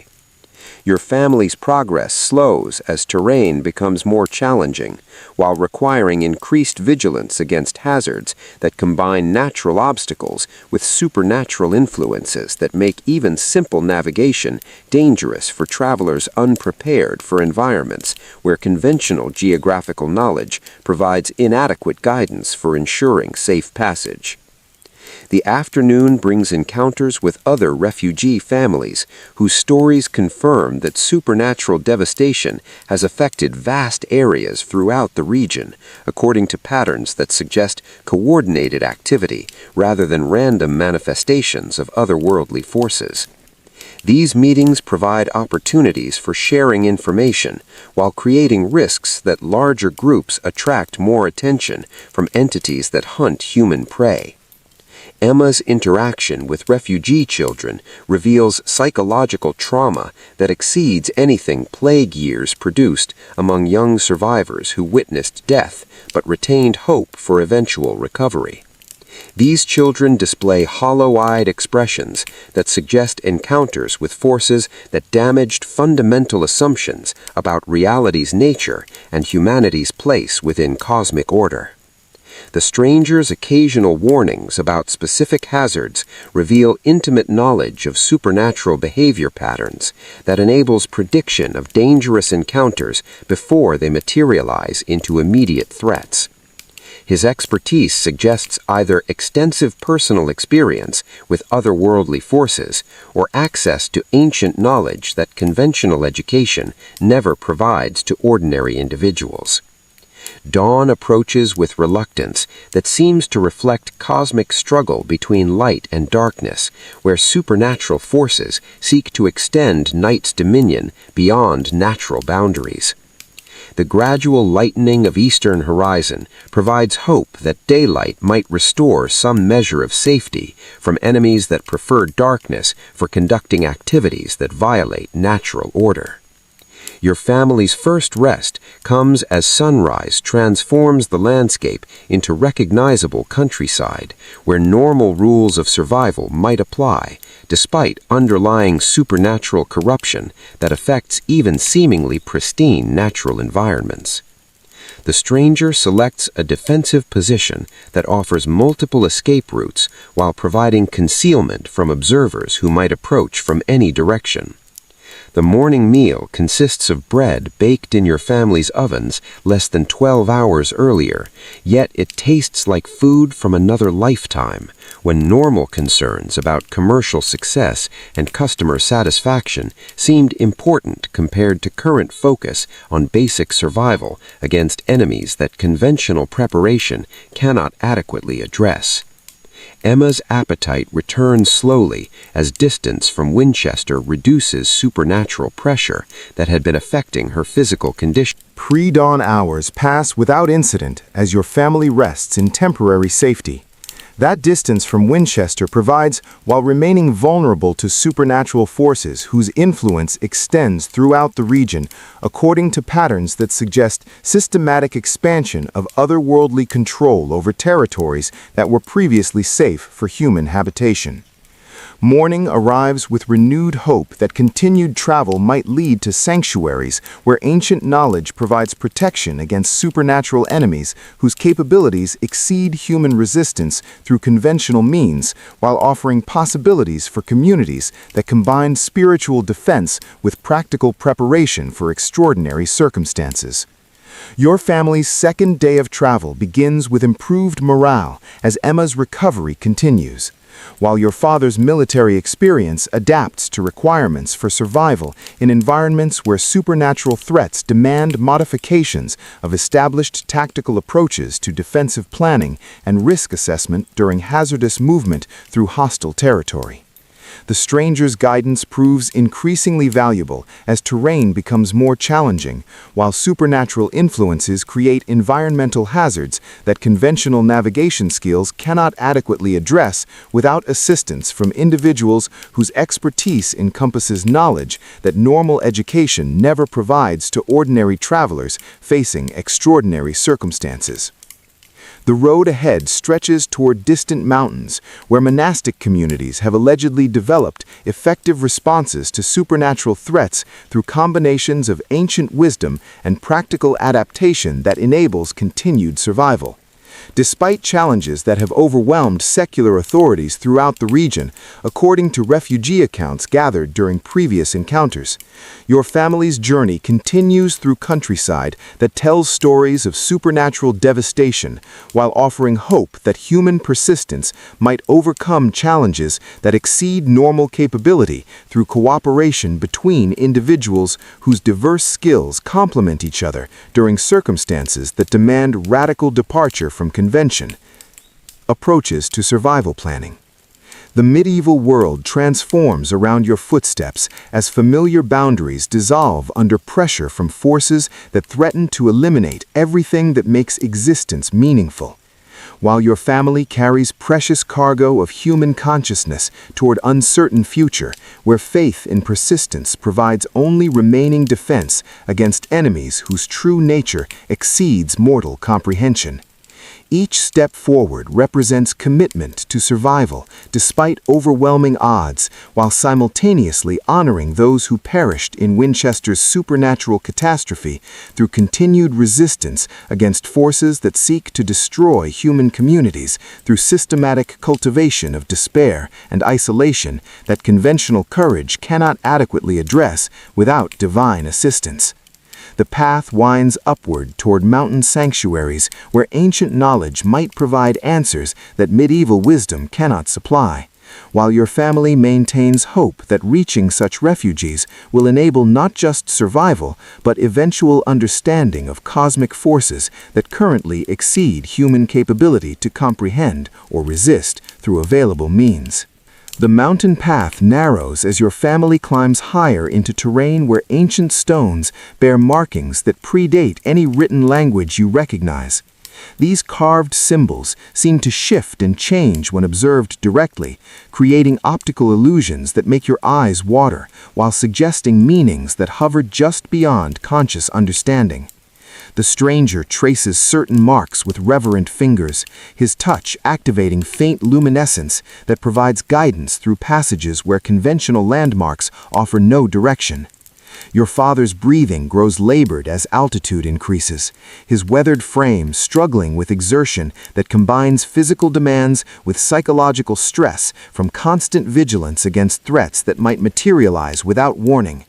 His military training adapts slowly to requirements for survival in environments where supernatural influences make every decision potentially fatal, regardless of careful planning or tactical expertise. Emma's condition continues improving as distance from Winchester reduces supernatural pressure that had been systematically weakening her developing consciousness through exposure to forces that target vulnerable minds unprepared for contact with otherworldly entities. Her recovery provides hope that permanent damage was avoided through timely evacuation from areas where concentrated supernatural activity threatens irreversible harm to human psychology. The landscape transforms dramatically as your ascent progresses through elevations where normal vegetation gives way to plants that seem to glow with internal light sources that have no connection to solar illumination. These luminescent growths create an ethereal atmosphere that feels simultaneously beautiful and deeply unsettling, as if nature itself has been altered by proximity to powers that exist beyond conventional understanding. Waterfalls cascade down rocky faces with sounds that carry harmonics resembling distant voices, speaking in languages that predate human civilization, while conveying messages that living ears struggle to process without experiencing psychological distress. The musical quality of flowing water creates hypnotic effects that require conscious effort to resist, lest travelers become entranced by melodies that might lead them away from safe paths. Your woolen dress provides inadequate protection against mountain air that carries more than simple cold, its fabric unable to shield you from atmospheric pressures that seem to emanate from supernatural sources rather than natural weather patterns.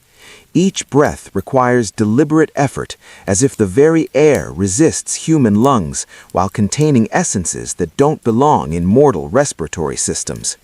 The stranger's pace adjusts to accommodate your family's limitations while maintaining progress toward destinations that must be reached before supernatural forces adapt their hunting patterns to include mountain territories currently providing temporary refuge for human survivors. His knowledge of timing suggests intimate familiarity with otherworldly behavioral cycles that enables prediction of safe travel windows. Ancient ruins begin appearing along the path, their weathered stones arranged in patterns that suggest architectural principles unknown to medieval builders, while serving purposes that conventional construction never attempts to achieve. These structures seem to resonate with energies that make nearby air vibrate with frequencies that human ears can barely detect, yet feel as physical sensations throughout their entire bodies. Emma points toward carvings that depict human figures engaged in activities that seem to involve interaction with beings whose forms challenge artistic representation through conventional artistic techniques. The images suggest historical periods when contact between mortal and immortal realms occurred regularly, though the depicted outcomes appear ambiguous regarding whether such interactions proved beneficial or catastrophic for human participants. Your father examines defensive positions among the ruins, while noting architectural features that could provide protection against both conventional enemies and supernatural threats that might pursue refugee families into mountain territories. His tactical assessment reveals that ancient builders incorporated defensive principles that exceed medieval military engineering, while addressing categories of threats that normal fortress design never considers. The afternoon sun casts shadows that seem to move independently of their sources, creating optical effects that make accurate navigation increasingly difficult despite clear weather conditions that should enable straightforward passage through terrain that poses no obvious physical obstacles. These shadow movements suggest presence of entities that exist partially outside normal dimensional boundaries while maintaining ability to influence physical environment. Wildlife encounters become increasingly strange as elevation increases, with creatures displaying behaviors that suggest awareness of supernatural influences while adapting their survival strategies to accommodate threats that normal predator-prey relationships cannot explain through conventional biological principles. Birds fly in formations that seem designed to avoid invisible obstacles, while forest animals exhibit coordinated movements that imply communication about dangers human senses cannot detect.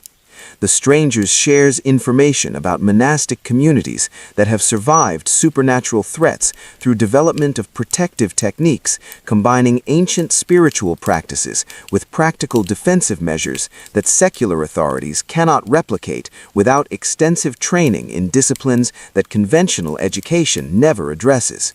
His descriptions suggest hope for finding sanctuary among people whose expertise encompasses knowledge that ordinary medieval communities lack. Evening Camp occupies a circular clearing surrounded by standing stones whose arrangement creates geometric patterns that seem to focus environmental energies in ways that provide natural protection against supernatural intrusion. Your family's evening meal tastes different at this elevation, as if mountain air alters flavor perception, while proximity to ancient sites affects even basic biological functions. Mechanisms that conventional understanding cannot explain adequately.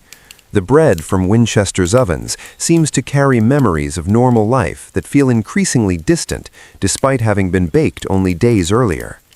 Emma sleeps deeply within the stone circle's protective influence, her rest unmarked by the nightmares that had plagued her consciousness during Winchester's supernatural crisis. Her peaceful slumber provides evidence that certain geographical locations offer natural resistance to otherworldly forces that target human minds through manipulation of dream states and subconscious fears.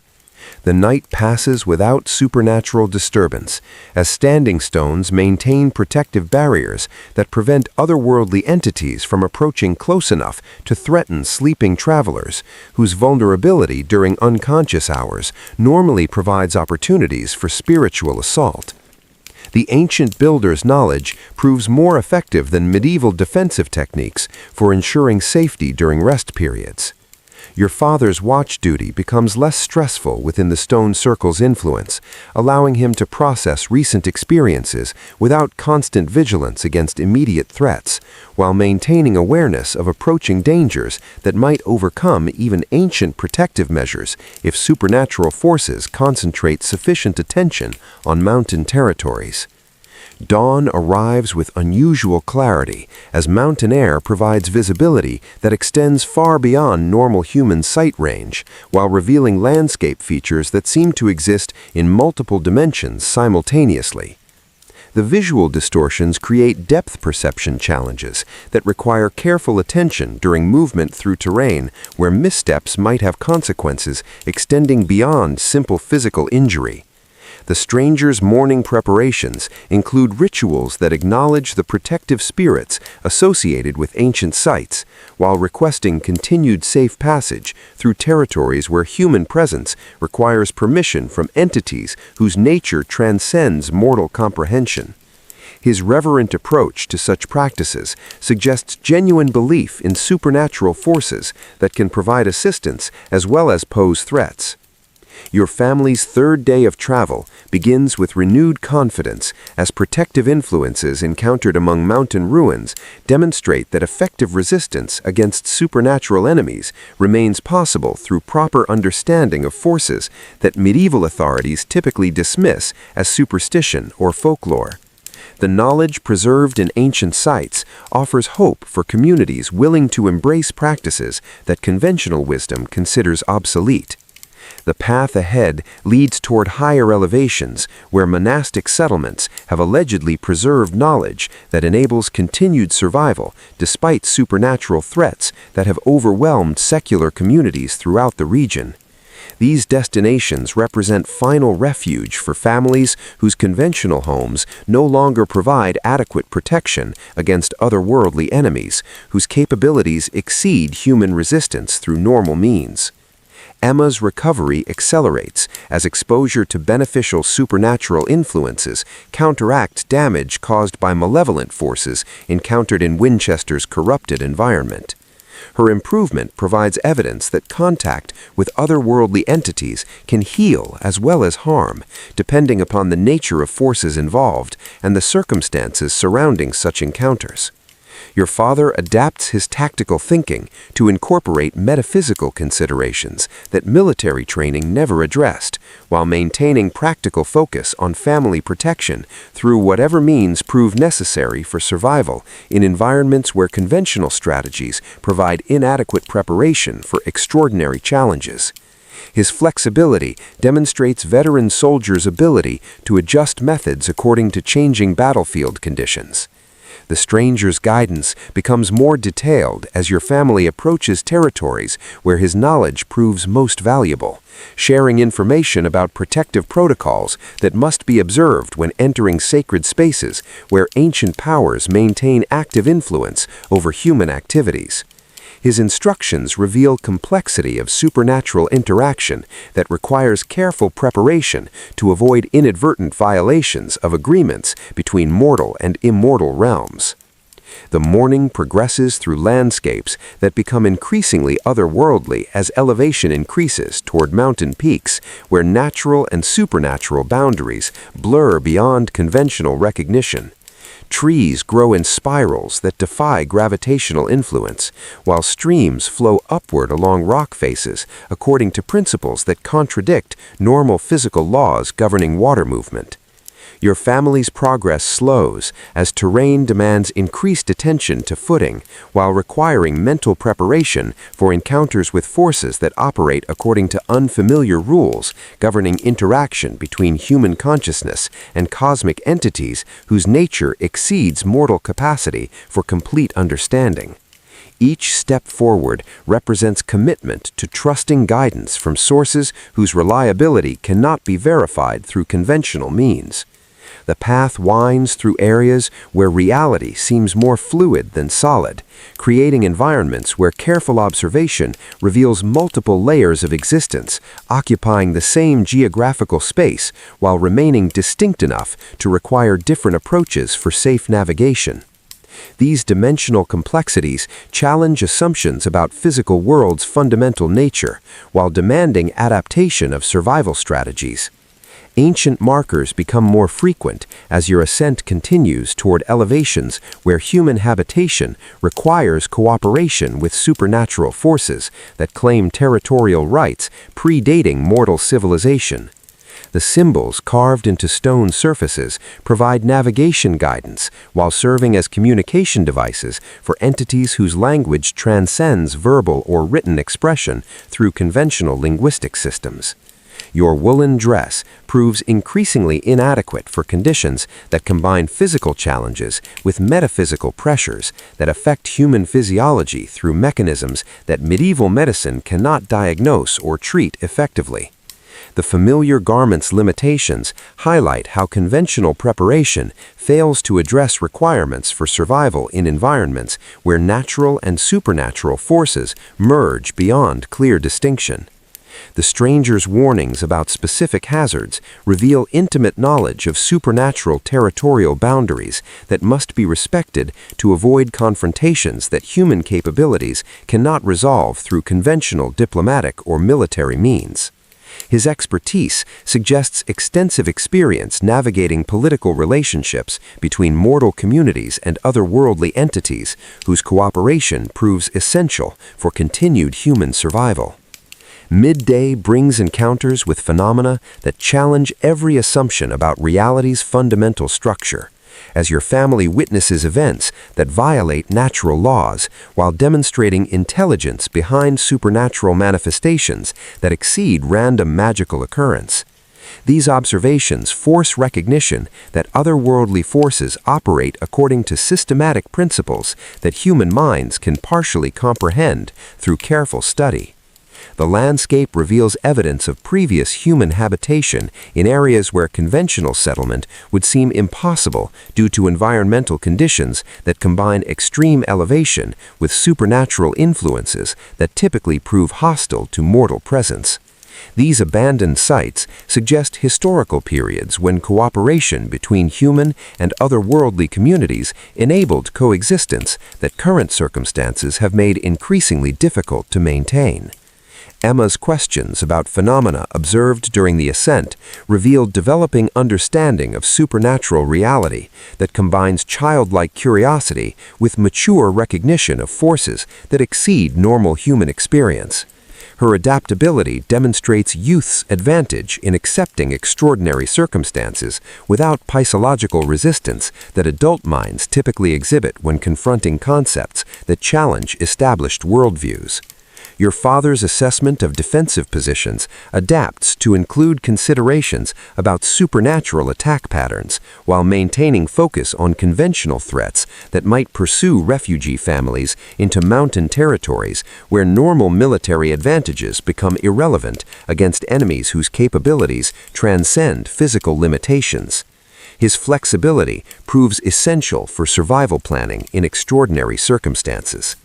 The afternoon's travel takes your family through areas where atmospheric conditions create visual effects that make accurate distance estimation impossible, while suggesting presence of entities whose influence extends beyond immediate physical manifestation. The distorted perceptions require constant mental adjustment to maintain orientation toward destinations that might not exist in conventional geographical terms.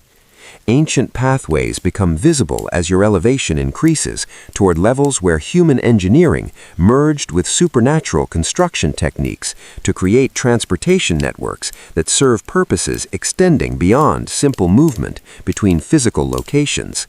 These routes provide access to dimensional spaces that exist parallel to normal geographical features while maintaining connection to familiar territorial landmarks.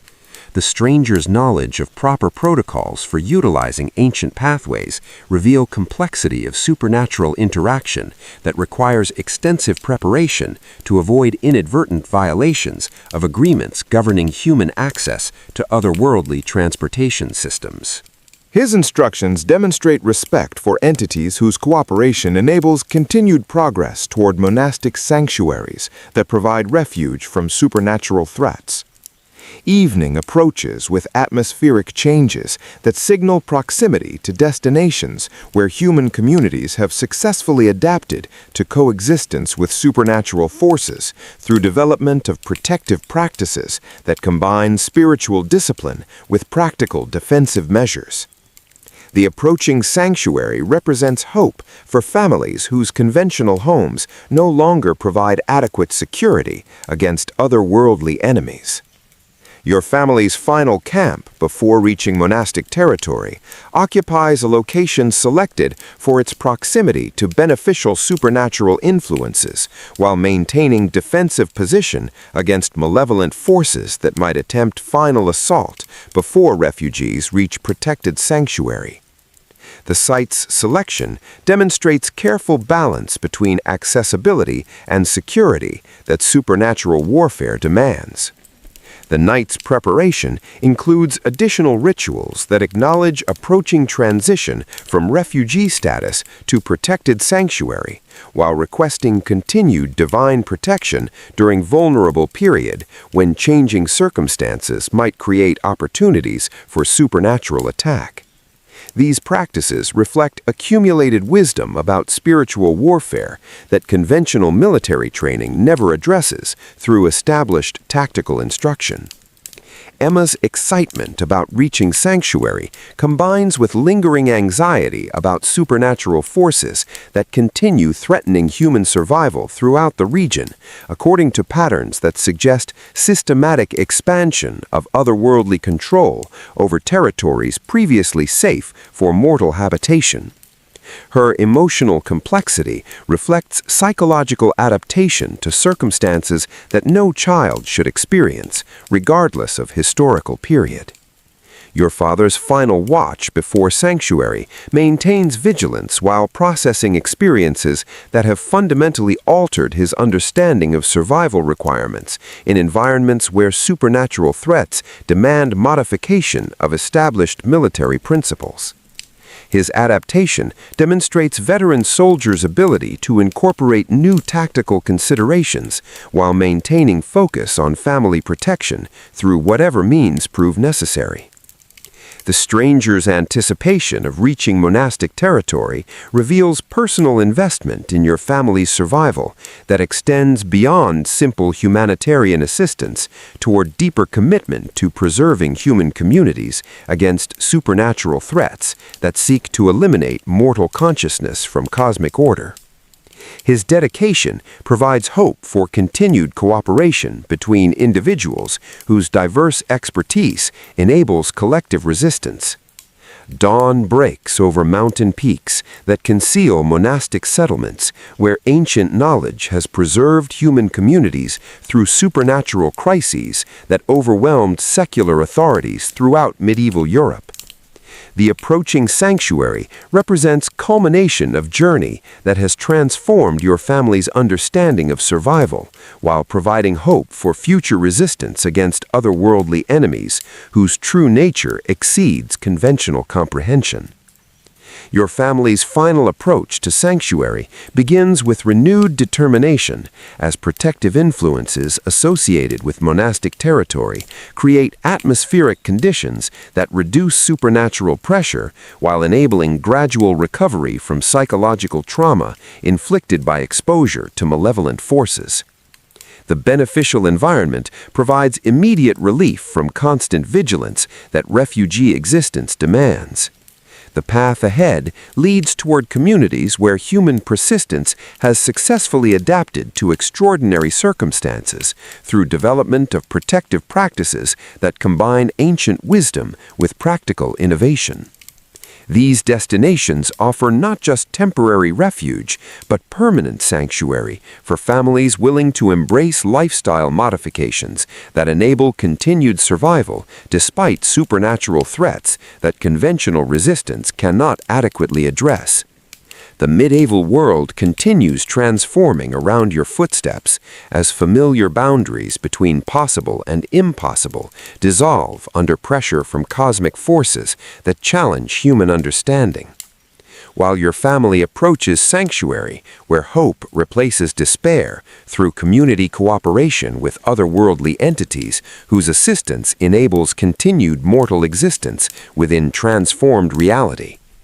Each remaining step carries your family closer to refuge, where survival becomes possible through proper understanding of supernatural forces that currently exceed human capability to resist independently, while offering hope for eventual restoration of balance between mortal and immortal realms through cooperative effort that acknowledges mutual dependence within cosmic order. The monastery's bells begin ringing in the distance, their bronze voices carrying across mountain valleys with tones that seem designed to harmonize with supernatural frequencies, while calling both human refugees and otherworldly entities to peaceful coexistence within sacred territory, where ancient agreements continue governing interaction between realms that conventional authority cannot regulate through normal legal or military means. Your journey approaches its destination as protective influences strengthen with proximity to sanctuary, where human communities have preserved essential knowledge about survival during supernatural crises, while maintaining hope for eventual resolution of cosmic conflicts that currently threaten mortal civilization throughout medieval Europe and beyond. The final mountain pass opens before your family as dawn illuminates monastic buildings whose architecture incorporates both human engineering and supernatural construction principles to create structures capable of providing genuine protection against otherworldly enemies while serving as bridges between mortal and immortal realms, where cooperation enables continued existence for both human and non-human consciousness within shared cosmic order. The monastery's gates stand open as your family approaches, their massive wooden doors carved with protective symbols that seem to pulse with gentle warmth rather than the cold luminescence you witnessed on the mountain path. Brother Thomas emerges from the shadows within, his weathered face bearing the serene expression of someone who has found peace despite witnessing horrors that would shatter ordinary minds. His greeting carries genuine welcome mixed with practiced caution as he evaluates your family's condition for signs of supernatural contamination that might compromise the sanctuary's protective barriers. The examination proceeds with gentle efficiency, combining medical assessment with spiritual evaluation through techniques that blend healing knowledge with defensive necessity. Emma responds positively to the monastic environment immediately, her pale complexion gaining healthy color, while her breathing becomes easier in atmosphere cleansed by generations of protective ritual. The child's rapid improvement demonstrates the monastery's effectiveness in counteracting supernatural influences that had been systematically weakening her developing consciousness. Your father's military bearing relaxes for the first time since leaving Winchester, as he recognizes genuine security within walls that have successfully resisted otherworldly assault through methods that conventional fortification could never achieve. His weathered hands cease their constant readiness for weapons as protective influences eliminate immediate threat awareness that had become automatic response to supernatural danger. The monastery's interior reveals architecture that seamlessly blends human craftsmanship with otherworldly design principles, creating spaces that feel simultaneously familiar and transcendent. Corridors extend beyond apparent physical boundaries while maintaining comfortable proportions that accommodate normal human movement without creating claustrophobic restrictions or overwhelming vastness. Brother Thomas explains the community's history through carefully chosen words that convey essential information while avoiding details that might disturb newcomers unprepared for complete understanding of supernatural realities. The refectory provides your family's first proper meal since fleeing Winchester, with food prepared according to recipes that incorporate ingredients blessed through rituals designed to strengthen human resistance to otherworldly influence. The simple fare tastes extraordinary after days of travel rations, each bite providing nourishment that extends beyond physical sustenance toward spiritual restoration. Fellow refugees share tables with established monastery residents, their conversations revealing diverse backgrounds united by common experience of supernatural displacement from conventional homes. These individuals demonstrate various stages of adaptation to sanctuary life, while maintaining hope for eventual return to normal existence once cosmic balance returns to affected territories. Brother Thomas guides your family toward quarters prepared for extended residence, explaining protocols that govern daily life within sanctuary walls, while ensuring continued protection against supernatural threats that might test even ancient defenses. That conventional agriculture could never achieve. The view provides psychological comfort through connection to growing things while demonstrating humanity's capacity for adaptation to extraordinary circumstances through cooperative effort. Emma settles immediately into monastery routine, her youthful energy finding outlet in activities that combine practical education with spiritual training designed to strengthen natural defenses against otherworldly influence.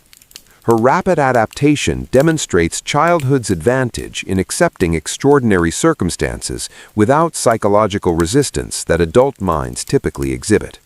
Your father meets with Brother Thomas and other monastery leaders to discuss defensive preparations that might benefit from his military experience, contributing practical knowledge to protective strategies that combine conventional tactics with supernatural countermeasures. His expertise proves valuable for communities whose security depends upon understanding both human and otherworldly threats. The monastery's library contains texts that preserve knowledge about supernatural phenomena through generations of careful observation and documentation by scholars whose dedication to truth exceeded concern for personal safety. These volumes provide insights about otherworldly behavior patterns that enable prediction of supernatural activity while offering guidance for protective responses. Evening prayers acquire new significance as your family joins community worship that combines traditional Christian devotion with ancient practices designed to maintain harmony between human consciousness and cosmic forces, whose cooperation enables continued mortal existence. The ritual creates atmospheric conditions that strengthen protective barriers while providing spiritual comfort. Your first night within sanctuary walls passes peacefully as protective influences eliminate supernatural pressure that had been affecting sleep patterns since Winchester's crisis began. The monastery's defenses prove effective against nocturnal threats that typically target vulnerable human consciousness during unconscious hours when normal mental barriers operate at reduced effectiveness. Morning routines within sanctuary combine practical necessities with spiritual disciplines that maintain individual and collective resistance to supernatural corruption, while preserving human identity despite prolonged exposure to otherworldly influences. The structured activities provide psychological stability through familiar patterns adapted to extraordinary circumstances. Brother Thomas introduces your family to work assignments that contribute to monastery operations while providing purposeful activity that counters psychological effects of displacement from normal social roles. The tasks combine practical utility with spiritual significance through understanding that meaningful labor strengthens human connection to cosmic order. Emma joins younger sanctuary residents in educational activities that prepare children for life within transformed reality, where supernatural influences require constant awareness while maintaining hope for eventual restoration of normal circumstances. Her integration with other young refugees demonstrates resilience that enables rapid adaptation to community structures. Your father assumes responsibilities that utilize military experience for sanctuary defense while learning techniques that combine conventional tactics with supernatural countermeasures. His training adapts to requirements for protecting community against threats that exceed normal human capability while maintaining readiness for conventional dangers. The monastery's workshops produce goods that serve both practical needs and protective functions, creating items blessed through rituals that enhance their effectiveness against supernatural threats while maintaining utility for normal human activities. These products demonstrate successful integration of otherworldly knowledge with conventional craftsmanship. Daily life within sanctuary establishes rhythms that provide psychological stability while maintaining vigilance against supernatural threats that continue affecting territories beyond protective barriers. The routine creates sense of normalcy within extraordinary circumstances while preserving community identity despite fundamental changes in survival requirements. Weeks pass as your family adapts to monastery life while processing traumatic experiences through counseling that combines practical psychology with spiritual guidance designed to heal damage inflicted by supernatural exposure. The therapeutic approach addresses both immediate symptoms and underlying spiritual wounds that otherworldly contact can create.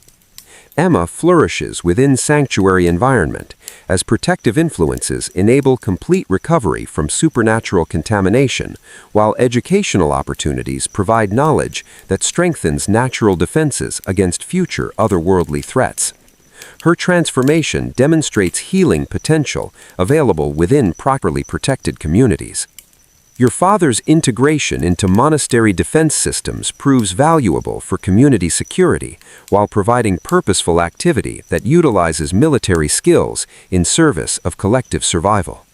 His contribution strengthens protective capabilities while enabling personal healing through meaningful engagement with defensive responsibilities.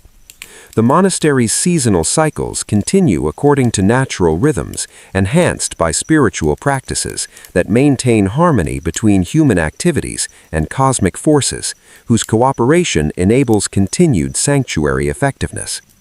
These observances provide connection to eternal patterns while adapting to current supernatural realities. Your family's adaptation to sanctuary life demonstrates human capacity to adjustment to extraordinary circumstances while maintaining essential identity characteristics that define individual personality within community structures. The process proves that survival remains possible through proper understanding of supernatural forces combined with practical defensive measures. Fellow refugees share stories that reveal widespread supernatural devastation throughout medieval Europe, while providing information about other sanctuary communities where human survival continues through similar adaptive strategies. These accounts suggest organized resistance network that maintains hope for eventual restoration of normal circumstances. Brother Thomas explains advanced protective techniques available to individuals whose spiritual development enables deeper cooperation with beneficial supernatural forces, while maintaining human identity within cosmic order. These practices offer enhanced security against otherworldly threats while preserving essential mortal consciousness characteristics. The monastery's success in maintaining human community despite supernatural threats demonstrates that coexistence remains possible through proper understanding of otherworldly forces combined with appropriate defensive measures. The sanctuary provides model for survival strategies that might prove effective in other locations where similar protective conditions can be established. Your family's future within sanctuary walls extends indefinitely as supernatural threats continue affecting territories beyond monastery protection, while internal conditions enable normal life activities within extraordinary circumstances. The arrangement provides security while maintaining hope for eventual return to conventional existence once cosmic balance returns. The medieval world continues transforming beyond sanctuary walls as supernatural influences expand throughout regions where human communities lack adequate protection against otherworldly threats. Yet within monastery boundaries, life persists according to patterns that combine ancient wisdom with practical innovation to preserve human consciousness despite cosmic upheaval. Emma's laughter echoes through monastery corridors as childhood resilience enable complete recovery from traumatic experiences, while educational opportunities prepare her for life within transformed reality. Her healing provides hope for other young refugees whose adaptation to sanctuary life enables continued growth despite extraordinary circumstances. Your father's contentment with defensive responsibilities demonstrates veteran soldiers' satisfaction with meaningful service. While his tactical expertise contributes to community security against threats that exceed conventional military preparation, his integration proves that purpose remains available even when familiar structures dissolve. The monastery bells continue marking time according to eternal rhythms, while your family settles into routines that provide stability within extraordinary circumstances. Their bronze voices carry across mountain valleys with tones that harmonize supernatural frequencies, while calling both human and otherworldly entities to peaceful coexistence within sacred territory, where ancient agreements govern interaction between mortal and immortal realms. As autumn deepens into winter, your family has found not just refuge, but genuine home within sanctuary walls, where human community persists despite cosmic forces that threaten mortal civilization throughout medieval Europe. The monastery provides demonstration that survival remains possible through proper understanding of supernatural realities, combined with collective dedication to preserving essential human values within transformed world. The bells ring vespers as another day concludes in safety, their familiar rhythm connecting present sanctuary to eternal patterns that transcend immediate supernatural crisis, while promising that human consciousness will endure, regardless of cosmic changes that currently challenge. Conventional understanding of reality's fundamental nature. And so, our journey through the plague-ridden streets of medieval Winchester draws to a close, though Margaret's story continues within the sanctuary walls, where ancient wisdom meets desperate necessity.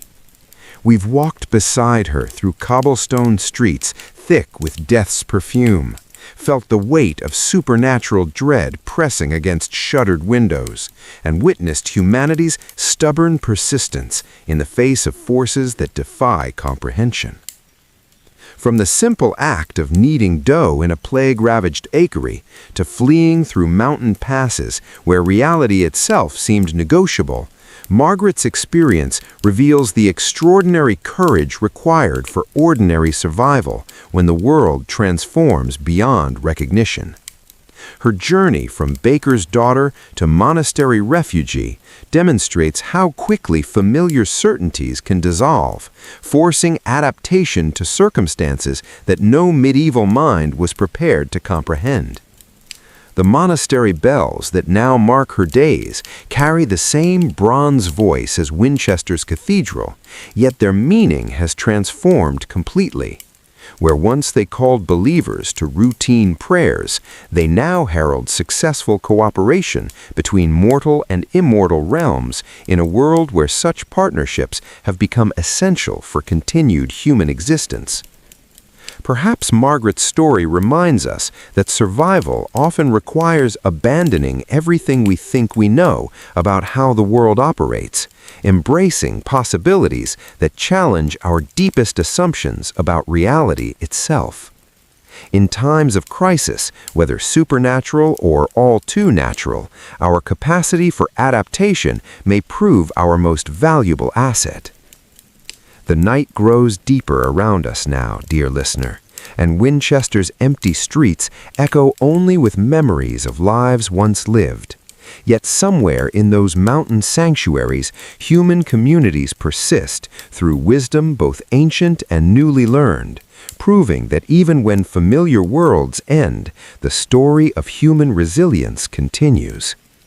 Until we meet again in these quiet hours, may your own refuge prove as secure as monastery walls, and may you never face choices as impossible as Margaret's. Sweet dreams, and remember that sometimes the most fantastic tales contain the most essential truths about what it truly means to survive.